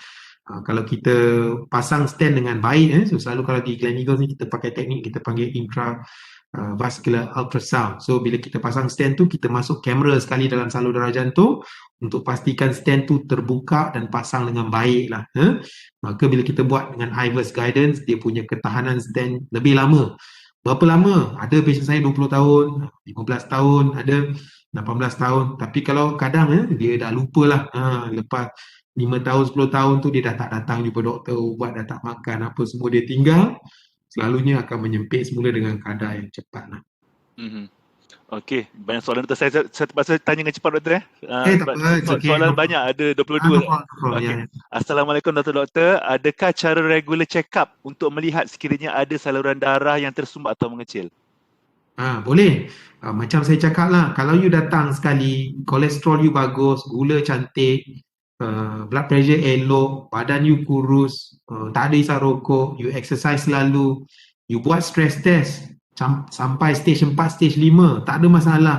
You tak perlulah buat tiap-tiap tahun. You buatlah 2 tahun, 3 tahun sekali. Tapi kalau seseorang tu faktor risikonya terlalu banyak, so mungkin dia ada rokok tak boleh nak tinggal kerana stres di tempat kerja. Mungkin makan, selalu itu je lah yang isteri masak, tak boleh dah nak tukar lain. Contohlah, ataupun mungkin itulah yang dia minat, dia tak boleh nak tukar. Mungkin dia jarang exercise atau mungkin banyak ahli keluarga masalah jantung. So for those people with a higher risk factor, lagi banyak you ada faktor risiko, lagi perlu you check dengan kadar yang kerap. Tapi kerap untuk checking pun bukanlah tiap-tiap 3-6 bulan. Actually once a year atau once every 2 years is already sufficient lah for me. Dia macam kita punya kereta hantar puspakom lah. Betul. You need to check lah. Tak tahulah minyak dia ke, filter ke, apa-apa yang tak bagus you kena bagi tahu dan perlu tukar. Boleh you lenjan je kereta drive tanpa buat apa-apa, but I think the risk is on your side lah. So for me, if you don't have much risk factors, maybe you can do it every 3 to 5 years interval. Tapi kalau faktor risiko terlalu tinggi, check lah. Check. Tapi untuk pengetahuan semua anggota kerja TMB, untuk staf yang berumur 40 tahun ke atas, untuk eksekutif, tuan-puan dibenarkan untuk membuat full medical check-up setiap tahun di semua panel hospital TMB. Untuk anggota kerja non-eksekutif boleh membuat full medical check-up di klinik-klinik panel sahaja. Okey. Yang 40 tahun ke atas saja. Okey, soalan seterusnya, bagaimanakah untuk membezakan tanda serangan masalah jantung dengan serangan panic attack kerana terdapat simptom sakit di bahagian dada dan sesak nafas yang seakan sama? Saya pernah melalui proses ini dirujuk kepada kardiologis melalui prosedur ECG sehingga angio. Result negatif, tiada masalah jantung. Betul. Now, saya perasan lah sejak kita masuk lockdown sejak kita masuk lockdown, saya pun ada banyak pesakit yang datang kerana palpitation, debar-debar dan dada rasa ketat, heavy. Now, sometimes it's very difficult to tell daripada gejala alone, sebab kadang setengah orang berbeza dia punya gejala. Dan bila pesakit hadir ke hospital, ada beberapa ujian yang kita perlu lakukan lah. Jadi kalau untuk saya lah, patient datang kata sakit dada, saya akan tanya faktor-faktor risiko. Kalau dia punya gula tinggi, kolesterol tinggi, berat badan tinggi, hisap rokok, faktor keluarga, mak, ayah, adik-beradik semua masalah jantung, maka kebarangkalian untuk dia ada masalah jantung tu tinggilah. Dan kita boleh buat test, ada banyak test boleh dilakukan. Antara test yang kita tunjuk tadi, stress test. So lari atas treadmill, tengok ada tak tanda jantung block. Kalau tak ada, tak adalah. Kalau ada, maka adalah jantung. Kalau tak nak berlari, scan saja dan kita boleh buat coronary CT scan. So baring dalam mesin selama 2 ke 5 minit, keluar gambar salur darah jantung dengan rupa yang sangat jelas. Maka pada ketika itu tahulah kita ada block atau tidak. Kalau confirm, bagusnya jantung ni pemeriksaan dia memang objektif. Maksudnya dia definite. So kalau saya tengok ada block, adalah. Kalau tak ada, alhamdulillah tiada. So tu yang mudahnya jantung ni. Dia tengok ada atau tak ada. Dia tak boleh in between. So kalau tak ada masalah jantung, ada besar kemungkinan ada masalah-masalah yang lain. Saya jarang bagi diagnosis of panic attack. Kerana kalau semua pun kita kata panik, susahlah. Paniklah semua orang. Dan saya lebih percaya kepada gejala yang dimaklumkan kepada pesakit dan kita akan cari sehingga ke akar umbi lah. So kalau jantung clear, maka kita tengok kat bahagian dada ni kan, apakah struktur lain yang ada di situ. So kalau untuk lelaki dan wanita, salur pemakanan. So kadang-kadang ada penyakit yang kita panggil gastritis. So ni inflammation of the lining of the esophagus and the stomach. Ni gastrik lah orang Melayu cakap. Gastrik pun boleh dapat rasa seolah-olah macam jantung kerana kandungan gastric juice yang sangat pekat di dalam perut naik ke esophagus menyebabkan ketajaman yang luar biasa lah. So saya ada pesakit masuk emergency department, melaung dia macam betul. Tapi bila kita buat angiogram clear, tapi bila buat skop perut, memang ada merah-merah yang sangat teruk pada perut lah. So for me, gastric is the other thing. Nombor 3, paru-paru. Itu sebab ada manfaat bila kita buat pemeriksaan ni. Kalau bukan jantung, paru-paru pun boleh lihat sekali. Dan untuk wanita kadang-kadang is a breast cancer lah. Dia sakit dada, sakit-sakit. Jumpa doktor, doktor kata jantung clear tapi tak cek benda lain. So kadang saya jarang untuk label pesakit terus kata awak ni anxious lah. Saya tak macam tu. Saya lebih kepada orang lain. Now kalau kita cari semua tiada, bukan jantung, bukan paru-paru, bukan salur pemakanan, bukan perut, bukan organ-organ lain yang di bahagian dada, not the breast mass atau the muscle on the chest. Most likely is costochondritis yang boleh bagi severe pain. Ni kita panggil masalah dengan sendi lah. Ada sendi tulang sternum dekat dada kita ni boleh jadi radang. Costochondritis. Sakit dia tersakit yang amat. Kalau tak sakit mesti dia tak datang hospital. Maksudnya sakit betul lah tu yang dia datang. Jadi saya jarang label sebagai anxiety. So kalau berlaku costochondritis, kalau tuan-tuan puan-puan nak tahu dia punya rawatan dia exercise, dia panggil fisioterapi lah. Jadi sebenarnya kalau kita nak elak badan-badan sakit-sakit sikit kan, kena rajin exercise. Barulah kita punya tulang, kita punya otot tu dia padu sikit lah. Jadi bila kita nak angkat barang, pergi dapur, tolong kemas rumah, tak adalah sakit-sakit otot tu yang menyebab sikit-sikit sakit. Jadi I think the lesson here today really you need to be as fit as Encik Anwar. I think this, I also have not met Encik Anwar lah, but I saw the performance for 6.5 minutes. I think we need to try and copy that every day. I hope this answering the question. Ya, spot on doktor. Ya, Iman, doktor saya nak tanya, kalau yang untuk yang anxiety atau panic attack tu, and then doktor recommend untuk ambil pil Concor. Concor ya. Reduce the heart rate. Itu consider ubat untuk jantung ke? Okay, so ada beberapa ubat yang kita bagilah untuk panic attack. Ni kalau betul-betul panic attack lah ya. Saya jarang bagi diagnosis panic attack ni. And I'm not the expert for panic attack. And I don't like it because panic attack ni dia akan buat pesakit rasa. Itulah sebabnya dan bukan benda lain. I normally would want my patient, kalau kita cakap jantung dia sihat, kita kata now you go out. Kalau zaman sebelum COVID ni kita kata you boleh join century ride lah, kayu basikal 160 km lah. Ataupun join the Ironman ataupun the Putrajaya tu. Kalau nak lah. Ni kita bagi semangat supaya dia jadi sihat. Bukannya dia bila keluar tu asyik mengingatkan tentang panic attack saja. Tapi betul ada sesetengah kes memang betul kerana panic attack, dan selalu kalau itu berlaku saya akan minta tolong sahabat baik saya di bahagian psychiatry atau psychologist untuk bantulah. Memang ada. Tapi saya lebih kepada healthy lifestyle punya approach lah. Motivation untuk lead a good life. Nah, kalau kita bagi ubat untuk panic attack, selalunya untuk bantu control the heart rate. And most people with panic attack ni, heart rate dia jadi laju. Bila laju, dia pun tengok dia laju, lagi dia bertambah panik. Jadi salah satu cara untuk mengurangkan dia rasa panik kerana nadi dia yang laju, kita bagilah ubat. Kadang kita bagi Concor ni, bisoprolol, atau kita bagi Inderal atau Propanolol. All these ubat ada indication atau FDA approve untuk bagi pesakit yang ada masalah panic attack. Ubat ni dia bersifat sementara. And what does it do? It just slow down and regulate your heart rate. So kalau you punya heart rate tu nak naik jadi 120, ubat tu kata jangan, sampai 80 aja. Dia maintain lah. Jadi bila dia nak panik tu tak terpanik laju jantung dia. Bila tak laju tu dia pun relax lah. Tapi pada saya lah, janganlah, ada cara lain untuk turunkan heart rate. And one of the ways to exercise. You know what?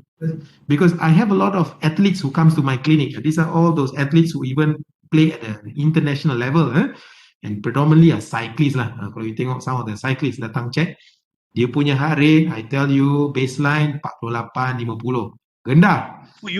So kita suruh dia lari atas treadmill, you kena suruh dia lari betul-betul. Pasal apa? Kalau you takat-takat lari macam biasa ni, dia tak naik sangat heart rate dia. It's very stable. Why? Because they challenge their heart every day lah. This is the extreme end of the athlete fit person lah. So one of the way to improve your baseline heart rate is by doing regular exercise every day. Kalau tak percaya, cuba. Minggu ni you jalan 5 km saja, you tengok you punya hari tinggi. You tunggu lepas 3 minggu, 4 minggu, you jalan sama, hari you takkan naik yang sama, berpeluh ketiak pun tidak. You have to do a lot more to increase that heart rate. And that's why some people do training based.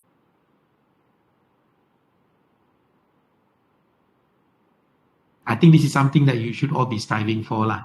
Now for those people yang truly perlu ambil ubat Concor and Propanolol, tak ada masalah. Ubat tu tiada apa-apa kesan sampingan yang teruk. Tapi kalau tanya saya lah, jumpa saya di klinik, memang saya tak bagi sangat. Memang saya lebih suka pada senaman. Yes, exactly. It's better that way. Ada orang takut berpeluh doktor. Dia suka Hai, dengar wife tak aircon je doktor. susah tu. Jadi TMB kena Betul ada TMB aircon kena je. tengok. Okey doktor. Ada ni soalan yang lebih kurang sama daripada orang yang sama juga.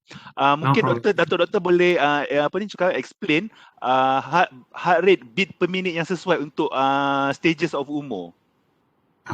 Okay. Actually, in Serba general, senang. I think this question pun raise up quite a lot tau. You know why? Because sejak COVID ni, banyak orang beli the pulse oximeter dekat Lazada. Okay. Jadi dia beli kat Lazada tu, dia bubul lah kat tangan dia tu. Lepas tu dia tengok hari tinggi, semua pun jadi takut. I think the first thing to note ialah, I think maybe some of the devices are not so accurate lah, dia tak berapa tepat kan. Sebab kadang the alat yang kita beli kat hospital ni untuk check pulse oximeter, harga sampai 3 ke 5 ribu. Beli kat Zada mungkin RM30, macam mana dia nak bagi bacaan dengan accurate kan? So one of the things probably the accuracy. Nombor 2, so jangan menakutkan diri lah, check tu takut, tak boleh tidur malam lah, so jangan. Kalau betul-betul rasa tak sihat, datang jumpa doktor dan check, that's the best thing to do.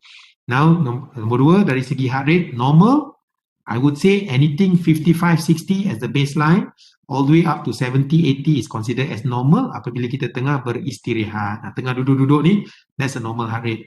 Kalau kita terkejut, stres, orang kejutkan kita atau dapat message daripada someone yang dapat message daripada bos, TNB bos, heart rate pun naik 80-90, still okay lagi. Because sometimes anxiety, stress can increase your heart rate, tak semena-mena. Then you tengok you punya activity. Kalau pagi tu you minum kopi 3 cawan, 3 cawan. Caffeine can increase your heart rate. Tengah hari you makan nasi goreng, order daripada kedai, dia bubur MSG. MSG also increases your heart rate, pun naik sikit lagi.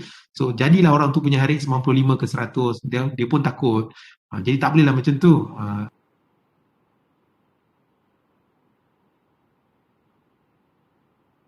Doktor.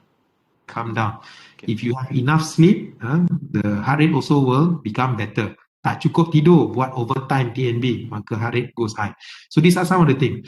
Kalau dia lebih daripada 100, 110, 120, 130, ini dah jadi tak normal lah. So once your heart rate is above 110, 120, this is already not normal. This is a sign that there's a problem. The problem could be anything. Kalau orang tu ada demam, selsema, batuk, tak sihat, your heart rate can go up. If you have masalah kurang darah, masalah jantung, masalah yang lain yang mengganggu fungsi badan, di mana jantung terpaksa respon dengan mengepam dengan laju atau kekurangan oksigen, heart rate pun boleh jadi naik lah. So I would say in general, for most people, 55-60 is the baseline for the low range, 80 is the upper range. Lagi kurang fit kita punya badan, lagi tinggi kita punya baseline heart rate, lagi fit badan kita, rajin buat exercise, lagi rendah kita punya heart rate. Okay, good. The next question, ni sauna boleh cairkan darah kita ke? Cairkan darah mandi sauna. Dia kata, mandi sauna dapat cairkan darah kita ke? I mean, you know, when you go into sauna, it's very hot, panas. And this practice of sauna ni, semuanya pun ada di kalangan penduduk dunia lah. So if you look at Japan, kan dia orang suka mandi onsen. Siapa yang suka tengok drama Jepun tu kan ada onsen. Mandi air panas menggelegak kan. What will happen is the physiology badan kita, bila kita masuk dalam air menggelegak, maka what will happen is the body will try to control your heart rate, your circulation will increase because temperature goes up kan, your heart rate will increase. How high? Very high. So maybe if you masuk onsen menggelegak panas atau including sauna where the temperature is very high, your heart rate will go 110, 120, 130, 140. Now the question is that what will happen? Inilah konsep aerobic exercise. Aerobic exercise. Bila you exercise tu bukannya exercise saja. Exercise tu is to increase the heart rate. This is what they call aerobic exercise that increases the heart rate. Macam swimming, cycling and running. Now if you do that, secara tidak semena-mena betul lah. Kalau you punya konsep tu heart rate tinggi, dah konon-konon ala-ala exercise, adalah dia punya manfaat. So I'm not gonna say no lah. Cuma kalau you suka berendam dalam sauna tu, terpulang lah. Tapi you mix and match lah. I think to do one thing to the most extreme will not be good also. So buat apa-apa kat dunia ni in moderation lah, bersederhana. Kalau you nak bersauna, berendam onsen seminggu sekali, boleh lah. Tapi tak boleh lah cakap saya onsen ni jantung saya sihat. Tak adalah macam tu. But these are all, we call it healthy lifestyle. Adakah dia akan menurunkan kolesterol? I think this is very difficult question to answer sebab selalu macam saya ni, we grew up in a evidence-based medicine. Evidence-based ni maksudnya kena ada bukti, tak boleh cakap sewenang-wenang, sesedar hati. Bolehlah kalau saya buat kajian, ambil 20 orang, bubuh kat sona, 20 orang tak bubuh kat sona, cek kolesterol, lepas 1 bulan, cek dia punya result. Tapi itulah tak ramai nak buat kajian macam gini. Tak tahu, okay, tak minat ke apa. Tapi I will not say that is a bad thing. I will say that anything that will increases your heart rate, selalu kita maintain 30 minit ke 45 minit, 5 ke 7 kali seminggu is already good enough for you lah. Tapi kalau dah minat sangat, buatlah. Tak adalah saya halang. And of course when your heart rate goes up, the metabolism goes higher. When metabolism goes higher, of course it will break down and burn some of the calorie. Calorie mesti turun sikit lah. So whichever way that you think you can burn your calorie, you should go for it. The easiest way is just brisk walking or running or jogging lah. I hope that answer the question. Very good answer. Okay, the next question, adakah terdapat kebarangkalian yang tinggi untuk pesakit kanser yang baru selesai rawatan kemoterapi berisiko untuk mengalami masalah jantung di kemudian hari, kesan rawatan dan ubat-ubatan yang diambil? Okay, so the person who's asking the question is very knowledgeable lah. So saya pun ada dapat banyak referral daripada my colleagues, the oncologist, pakar kanser atau radioterapis. Kerana ada sesetengah ubat, bukan semua, ada sesetengah ubat untuk mengawal kanser. Adalah juga ubat yang boleh, bukan sentiasa, that means it's not necessarily you go for the chemotherapy, that means your jantung akan terganggu, tidak. Dia ada sedikit risiko, contohnya doxorubicin, some of the medication lah, dia boleh menyebabkan daging jantung menjadi lemah. Niat ubat tu baik untuk membunuh sel kanser. Betul lah tu, kalau tidak sel kanser merebak jadi berbahaya. Tapi ubat-ubat tu bila dia masuk dalam badan tak boleh nak bezakan. Ini sel kanser baik ke tak baik ke. They just trying to suppress the activity. In some cases boleh melemahkan jantung. Tu sebab saya ada banyak pesakit yang buat rawatan kemoterapi atau radioterapi.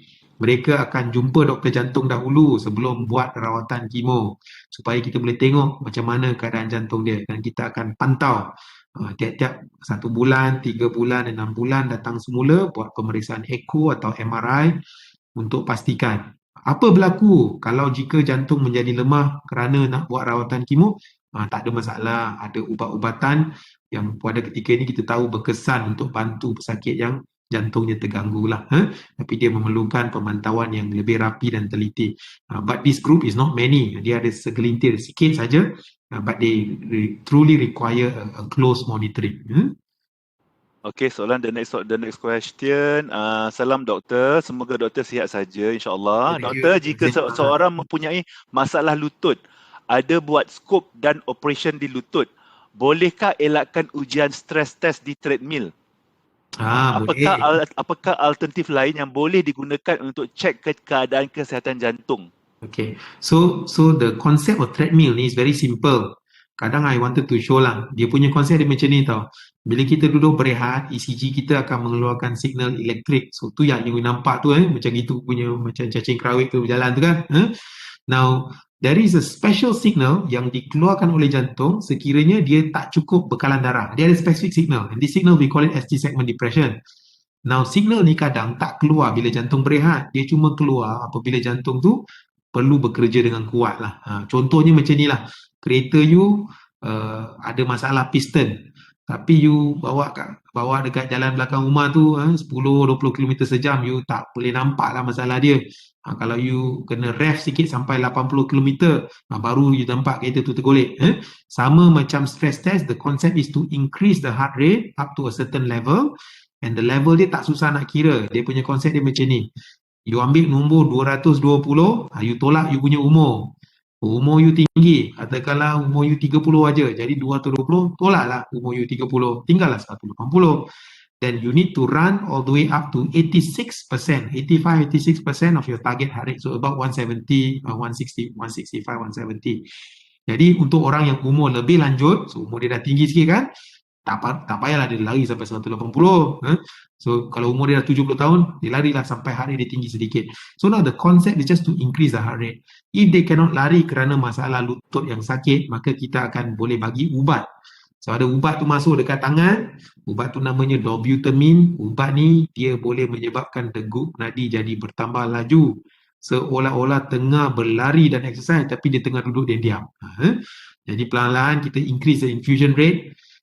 Stage 1, 2, 3, 4, nanti patient pun rasa, dok, pasal dada ni debal-debal laju. Memanglah pasal kita nak bagi dia laju kan, macam exercise. So once we reach the heart rate, then kita tengok signal. Pada masa yang sama kita boleh scan jantung, buat echo, tengok daging jantung tu pump bagus atau tidak. Nah, ni untuk mereka yang kalau nak buat dari segi konsep stress echo lah. Tapi kalau betul tak boleh, banyak lagi test yang ada. CT scan boleh, cardiac MRI boleh dan sebagainya lah. And most of these tests, alhamdulillah dia non-invasive. Jadi dia tak ada masuk dalam jantung, tak ada korek-korek, tak ada itu ini dan sebagainya, dan dikira selamat lah. So selalu kalau sakit kaki, tak boleh lari, cakap dengan doktor, janganlah cuba lari. Sebab kalau you cuba lari, dah terjatuh, sakit pula, ada masalah. Yang kedua, kadang ada yang cuba nak lari tapi tak complete. So you lari cuma 60% atau 55% of your target heart rate, maka keputusan stres test tu tidak lengkap dan tidak konklusif. Doktor pun tak boleh nak buat keputusan, maka sayanglah pasal you already spend kan untuk buat the stress test.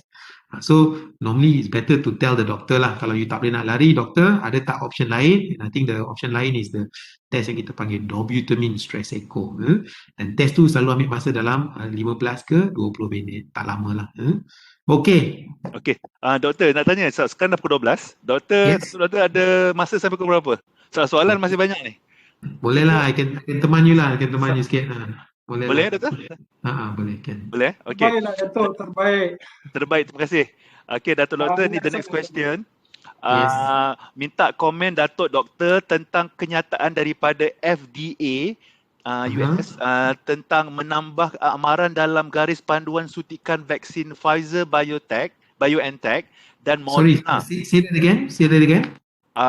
Minta komen doktor sebab ada kenyataan daripada FDA yang menambah amaran di dalam garis panduan suntikan vaksin Pfizer dan Moderna yang menunjukkan risiko berkaitan radang jantung yang jarang berlaku dan kes myocarditis and pericarditis yang sering dikesan pada lelaki muda selepas suntikan Pfizer dan Moderna berdasarkan teknologi mRNA. Adakah kesan vaksin ini berkait dengan keadaan jantung penerima vaksin dan adakah kesan ini akan berterusan? Apakah langkah susulan jika kesan ini berterusan? Iman. Iman, your TNB staff memang hebat-hebat lah. Itu yang bagus lah you all ni. Because you're very very concerned dan memang alert dengan keadaan semasa lah. So I have to admit, tak ramai orang boleh tanya soalan macam ni. So, well done lah. Very detail kan doktor? Bagus-bagus orang TMB ni. So, this is also under my field because kita dekat Gleneagles ni pun kita memang ada buat pusat vaksinasi dan kita pun ada terima pesakit-pesakit yang ada gejala setelah vaccination lah. Tapi this is the thing I wanted to tell you. You must remember, for now, Malaysia is still the champion in terms of the number of population yang ada case COVID dan juga ada admission di ICU lah. So yang message penting saya nak cakap sekarang, vaksin still sangat penting. Ni message nombor 1 lah. The vaccination is very important. Tak kira lah apa jenis vaksin. So if you can go for the mRNA type, sama ada Pfizer yang ada available in Malaysia, I think the Moderna dengan Johnson mungkin belum widely available yet lah. Atau you have the COVID antigen type, contohnya Sinovac atau those who have signed up for the AstraZeneca, pergilah vaksin, pergi. Kerana buat ketika ni dari segi data yang ditunjukkan oleh DG, memang yang banyak di dalam intensive care unit kategori 4 dan 5 kebanyakannya mungkin belum lengkap vaksinasi atau tidak vaksinasi langsung. So dia punya manfaat dia ada, dan manfaat dia jelas. Tapi saya faham dengan kerisauan dan kegusaran ramai bila cerita-cerita macam ni keluar. Itu sebab yang penting kita cakap ada kes macam ni dan benda ni benda baru. Benda barulah. Baru untuk saya, baru untuk dunia, baru untuk semua orang. Jadi kita masih dalam proses yang nak cuba memahami dia punya mekanisme. Tapi yang penting, apabila seseorang sudah menjalani vaksinasi, sekiranya dia bergejala, maksudnya dia ada something lah, dia tak happy lah. sakit dada, sesak nafas, penat, mengah, ada something lah yang dia rasa tak selesa lah. Maksudnya dia dah ambil paracetamol, Panadol pun dia rasa tak sedap badan. Janganlah duduk diam-diam kat rumah tu seorang-seorang. Datanglah ke hospital dan buat pemeriksaan. Memang ada dilaporkan kes melibatkan mRNA vaksin. Contohnya Pfizer, contohnya Moderna, yang ada melibatkan myocarditis. Ini dilaporkan di beberapa country yang dah vaccinate the younger group lah. Mungkin Malaysia kita masih stage yang those above 70 dah vaksin, mungkin those 50 ke 60, and then those ke umur 40-50, and now we are in the rush to start vaccinating those in Klang Valley and all in the big city with the red zone, yang umur jauh lebih muda lah. So we are not seeing it as much, but those country yang sudah, contohnya macam Israel, dia yang pertama sekali buat kan, dan dia yang paling ramai, dan dia pun ada bagi komen untuk mereka yang sangat muda lah. Muda-muda ni maybe they put below 30 years old. So I tak sure TNB punya group ni umur yang macam mana, tapi those who may have children and you know that there is a plan to vaccinate the school age children, yang hadir ke sekolah 12-18 tahun, this is a concern. I would say that the event is very rare, masih rendah, rare.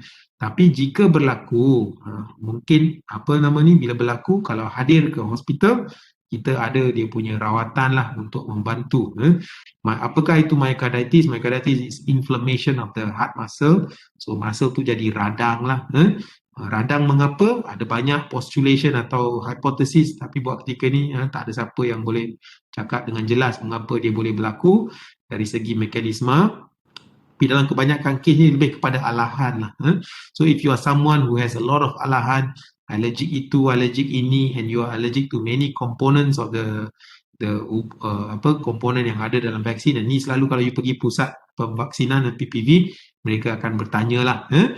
So if you belong to this group, maybe you may want to consider an alternative. So you may not want to take the mRNA vaccine, then you may want to take the COVID antigen punya komponen vaksin macam the Sinovac atau AstraZeneca lah. So these are some of the advice. Now, macam mana cara kita detect? Selalu kalau myocarditis ni dia ada 2-3 gejala lah. Gejalanya sakit dada, lepas tu debar-debar jantung laju, lepas tu bila tengok ujian darah untuk cardiac enzyme. So ni enzim jantung jadi tinggi. Lepas tu bila kita buat ECG kadang ada nampak tanda, dan cara yang paling tepat untuk lihat lah dengan cardiac MRI. Kita ada servis ni di Gleneagles. MRI baring dalam mesin selama 20 minit. Kita bagi ubat nama Gadovis. Ubat Gadovis ni dia akan highlight kawasan jantung daging yang radang. Dia signal dia warna putih di bahagian infralateral, belakang dan sisi jantung. Dan kalau berlaku, apa rawatan dia? Selalu adalah anti-inflammatory yang kita boleh bagi. Dan dalam I would say ada tak kes seperti ini? Ada. Banyak ke tak? Tak. Boleh kira satu. Macam itulah. Dan macam mana recovery? Yes, they recover. Ada tak kesan jangka panjang? Buat ketika ni tiada lah. Tapi ni benda baru kan. Jadi susah saya nak cakap, dan saya punya data pun jadi cakap based on my current practice here. But I would say follow the guidelines by the Ministry of Health and follow the guideline by Tan Sri DG. And I would still say go for the vaccination. Inilah kita punya ikhtiar nak menyelamatkan kita dan keluarga dalam keadaan wabak yang sangat teruk lah. I hope this is answering the question lah ya. Spot on, thank you doktor. Okay, Dato' Doktor, the next question. Jika seseorang ni sekarang ni dah ambil ubat cair darah dan ubat kolesterol, adakah peluang untuk pesakit ni untuk kita stop pengambilan ubat ni? Okey, dia bergantung kepada mengapa dia kena ambil. Kalau dia ambil kerana dia sedang pasang stand, dan saya akan cakap tak boleh lah. Sebab apa? Dalam banyak kajian menunjukkan if you already had a stent atau pernah buat bypass, maka kalau untuk golongan yang makan ubat cair darah ni, those ubat-ubatan ada banyak data menunjukkan dia protection untuk mengurangkan risiko event di masa akan datang. So your likelihood of developing another heart attack or another heart event is low lah. Itu nombor satu. Nombor dua, untuk mereka yang risiko sangatlah tinggi. So what are those who are high risk? Mungkin mereka umur lebih 50, ada kencing manis, ada darah tinggi, ada kolesterol, dan ada salur darah yang sudah ada plak. Untuk mereka yang sudah ada lemak yang banyak dalam salur darah, again for this group they belong to what we call the high risk group, grup risiko tinggi. Maka nak kurang dari segi berhenti, saya ingat mungkin sedikit sukar, boleh, tapi bila kita berhenti tu, maka risiko dia tinggi lah. Analogi yang saya selalu bagi ni macam bawa kereta. Kalau you punya kereta you bawa just depan rumah 10-20 km sejam, you tak nak pakai tali pinggang, boleh. So kita haraplah tak ada apa-apa berlaku depan rumah tu. But now you're going to Lebuh Raya Utara Selatan at the speed of 200 km. Sebab apa? Because you faktor risiko tinggi, you kecil manis dah tinggi, kolesterol, exercise pun tak buat, makan tak jaga itu ini, terlalu banyak faktor risiko. And now you say, Doc, can I not eat this? Then I kata, nak masuk Lebuh Raya Utara Selatan, bawah 200 km, tak mau pakai tali pinggang. Boleh lah, mungkin insyaAllah ada lah kalau selamat, okay. Tapi it's too risk lah the risiko. I pun tak berani bagi you buat macam tu. So as a colleagues and friends, I will tell you, janganlah, better you makan ubat cair darah.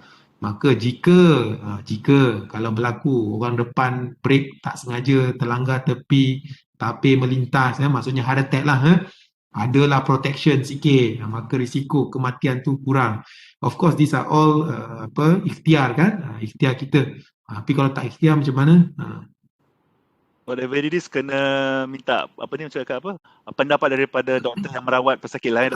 Betul, correct. Yes. Okay. You can always ask for second opinion lah. So if you feel the doctor tu macam banyak ubat dia bagi, if you feel yang besar banyak sangat ni, you can always go to a different doctor and say, Doc, do I truly need to take all this? So bolehlah go for second opinion, tak ada masalah. Okay. The next question, doktor, pendapat doktor tentang diet ketogenic, adakah selamat untuk diamalkan? Yalah, so for me, I have a lot of patients with different type of diet. They come and show me lah, pages and pages of different type. I punya konsep is senang. Actually, apa-apa yang kita buat mestilah bersederhana, kan? Moderation. So, one extreme end to the other extreme end boleh, tapi ni untuk golongan-golongan yang special lah. So kalau you kata, okay, saya punya kumpulan ni, Dok, dia cuma makan ini saja, benda ni kita tak makan langsung, susah lah. I think the lifestyle yang terlalu rigid dan sangat sukar pun tak bagus. Dan kita pun duduk kat Malaysia kan, Malaysia ni is a food heaven. Takkan nak jadi antisocial, semua orang keluar makan, kita TNB ajak ni, kita lari nyogok dalam toilet tak mau makan.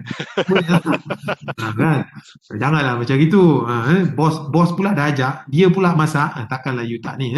So I think you need to have a strategy tau. So the strategy is like this.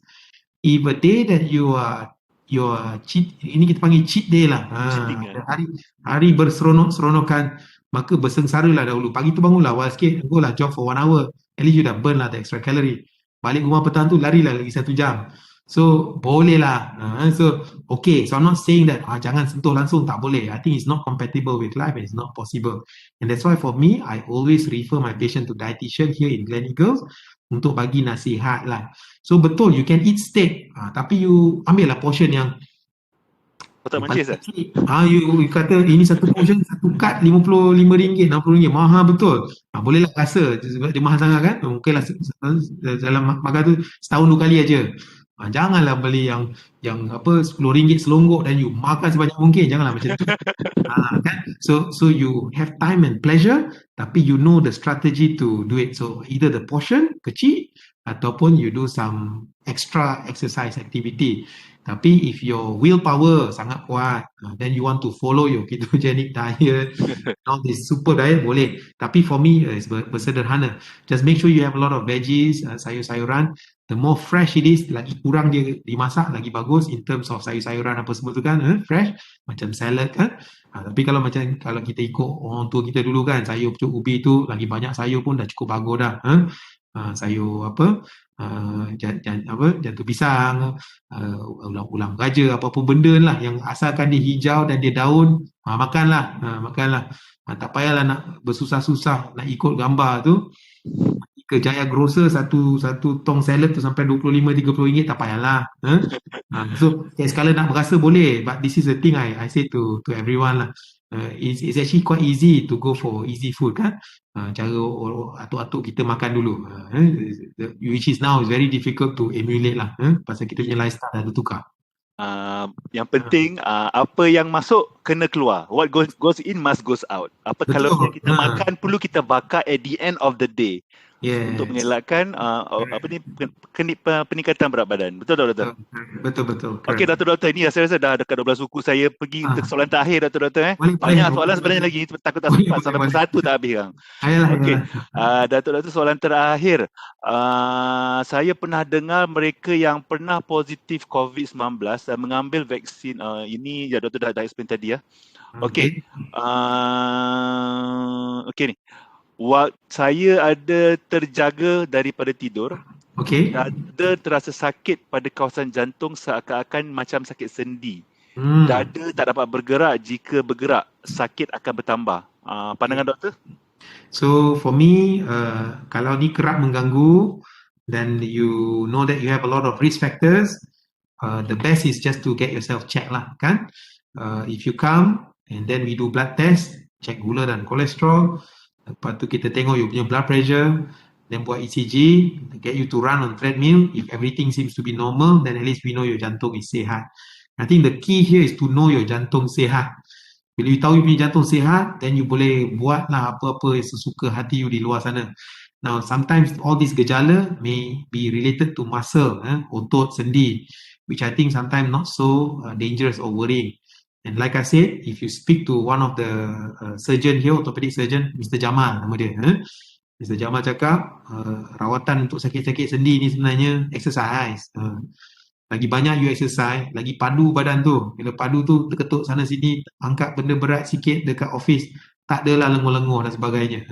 So I think the key here is to lead a healthy lifestyle and be as fit as you can and for as long as you can. Okay, doktor, ini since you mention pasal exercise, ada Yes. satu soalan ni the last of the last. Okay, no problem. Untuk those yang over 50 yang jarang bersenam, what would be your recommended exercises routine initially for them to be more active? Ini untuk nasihat those yang baru nak berjinak-jinak, doktor. I will say that if you don't have any joint problem, so kalau tak ada sakit kaki, tak ada sakit kaki, sakit lutut dan sebagainya, actually brisk walking is already good enough. Jalan laju, bukan berlari. You don't need to jog. Brisk walking, jalan cepat. You'll be surprised if you jalan cepat that you'll be berpeluh, sweating like a cow. And you cari kawasan yang ada berbukit-bukit. Sebab bila you naik on an inclination, actually the effort is a lot more. And then you also do not want to cause so much of sakit sendi. Pasal kita umur dah tinggi kan, so takut nanti sendi sakit dah datang pula masalah baru, dah kena jumpa doktor tulang pula. So kita tak mau macam tu. If you do truly have knee and ankle problem, the best exercise is either cycling. Kalau you tak mau cycling di luar jalan raya, you beli yang static cycling tu, duduk depan TV tu kan, sambil tengok drama jam 7, you pedal. No pressure to the joints. Tapi kalau you ada kolah dekat rumah, bolehlah berenang dalam kolah. Kolah tu, swimming is the best exercise for your heart and safe for your joints. Kalau ada kolah, but now it's a bit difficult kan. I think even the condo pun, you have to book your time, and with the COVID, I think it's going to be a bit tricky. So you stick to these two lah, brisk walking. Tu naik tangga, doktor? Brisk walking. Tu naik tangga. Tu naik tangga. Oh yes, of course, the same. Tapi mungkin kalau sendi tu, kalau ada sakit sendi lutut tu, mungkin dia tak selesa bila dia turun tangga lah. So for me, brisk walking sajalah dalam laman rumah tu. Kalau pusing banyak kali pusing lah.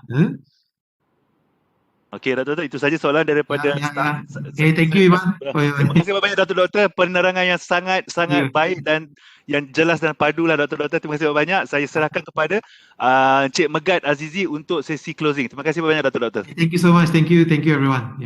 Datuk Doktor yang berbahagia, Datuk Doktor. Terlebih dahulu sebenarnya saya speechless dengan presentation Datuk ni. Why is that? Yang saya boleh sampaikan kepada Datuk Doktor dan juga kepada Gleneagles Hospital, sebab di dalam chatting tadi ada ramai yang meluahkan rasa sangat hebat dengan presentation Datuk Doktor dan sangat berterima kasih dengan presentation Datuk Doktor. Thank you. I punya message is jelas. We need to reduce the number of heart disease in Malaysia. Yap. Datang berbual dengan saya boleh, minum-minum. Tapi datang patient tak maulah. Baik. Apa yang saya boleh simpulkan ialah your presentation is excellent, simple, perfect and easy to understand, Datuk. Ya. Dan untuk makluman Datuk juga, Alhamdulillah setakat tadi hampir 500 orang yang menyertai di session. Okey, alhamdulillah, very good. So, terima kasih lagi juga kepada Hospital Gleneagles dan yang berbahagia Datuk Dr. Akmal bin Arsyad di atas sesi perkongsian informasi hari ini yang sangat berinformasi dan informatif. Diharapkan ianya dapat memberikan pengetahuan, kesedaran, panduan dan kepada kita untuk semua bukan sahaja untuk menjalani gaya hidup aktif, sihat semata-mata tetapi memahami akan simptom-simptom awal, jenis-jenis rawatan dan pencegahan yang boleh diambil dengan segera tanpa ubatan bagi penyakit jantung ini. Kami memohon maaf di atas segala kekurangan dan kesilapan di sepanjang sesi Webex diadakan pada hari ini. Jumpa lagi di sesi Webex Wednesday pada minggu hadapan, iaitu pada 15 September 2021 pada masa yang sama dengan topik yang tidak kurang pentingnya kepada kita semua, iaitu burnout and stress, waspada, iaitu daripada Pantai Hospital Ipoh. Baiklah, sebelum kita semua mengundur diri, sama-sama kita berdoa dan mengingati tentang bahayanya virus COVID-19 ini yang mula bermutasi dan belum lagi ada kesudahan pandemik COVID-19 di Malaysia. Please stay safe, stay healthy, patuhi SOP dan janganlah lupa sebagai warga kerja TMB dan warga kerja anak syarikat, marilah kita sama-sama beramai-ramai mendaftar dan dapatkan vaksinasi COVID-19 ini tanpa mengira apa juga vaksin yang akan diberikan kepada anda. Semoga kita semua berjaya mewujudkan immunity complete bagi kita sama-sama membendung penyebaran COVID-19 di Malaysia. Ingatlah semua, lindung diri, lindung semua, sama-sama kita putuskan rantaian COVID-19.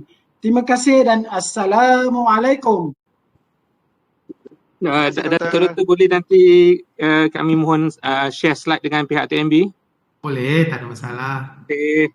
Terbaik, Doktor. Okey.